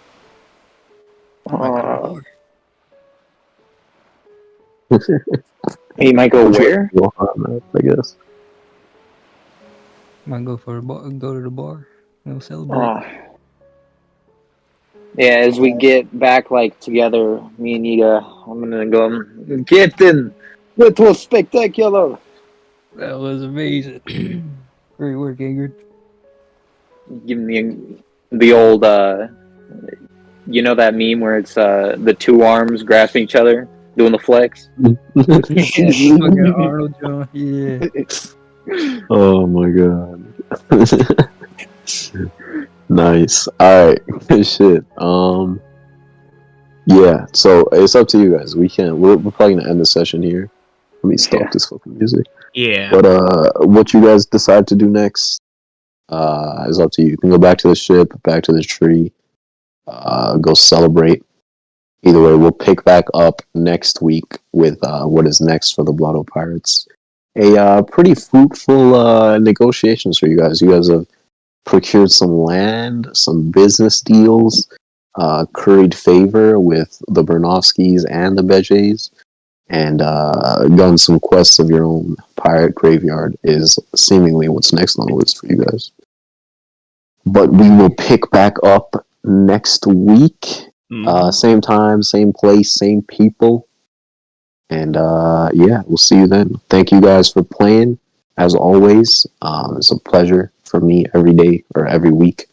And I'm grateful for you guys being engaged and involved and coming up with creative and wacky shit that I could not foresee. This shit was pretty crazy. But yeah, that's everything from me. Yep, well, thanks for watching. We will be back next week with episode 37. If you guys want to know if there's other sessions to watch of the Last Ark One Piece D&D, they are all listed in the description. At the moment, this week there is no Cody session. Normally I would have told you guys to just go watch Cody's probably live, but I believe they're having a live with King Recon. If it's not already done, it might be going on, so check out the Last Ark's channel for that. Otherwise, like I said, the other sessions are there. The link to the Last Ark Discord is there as well. If you guys want to join a session, want to host one, want to look into that, it's the place to go. All the details in the description, and as usual, thank you for watching, everyone, and we will be back as the Blotto Pirates. Take care!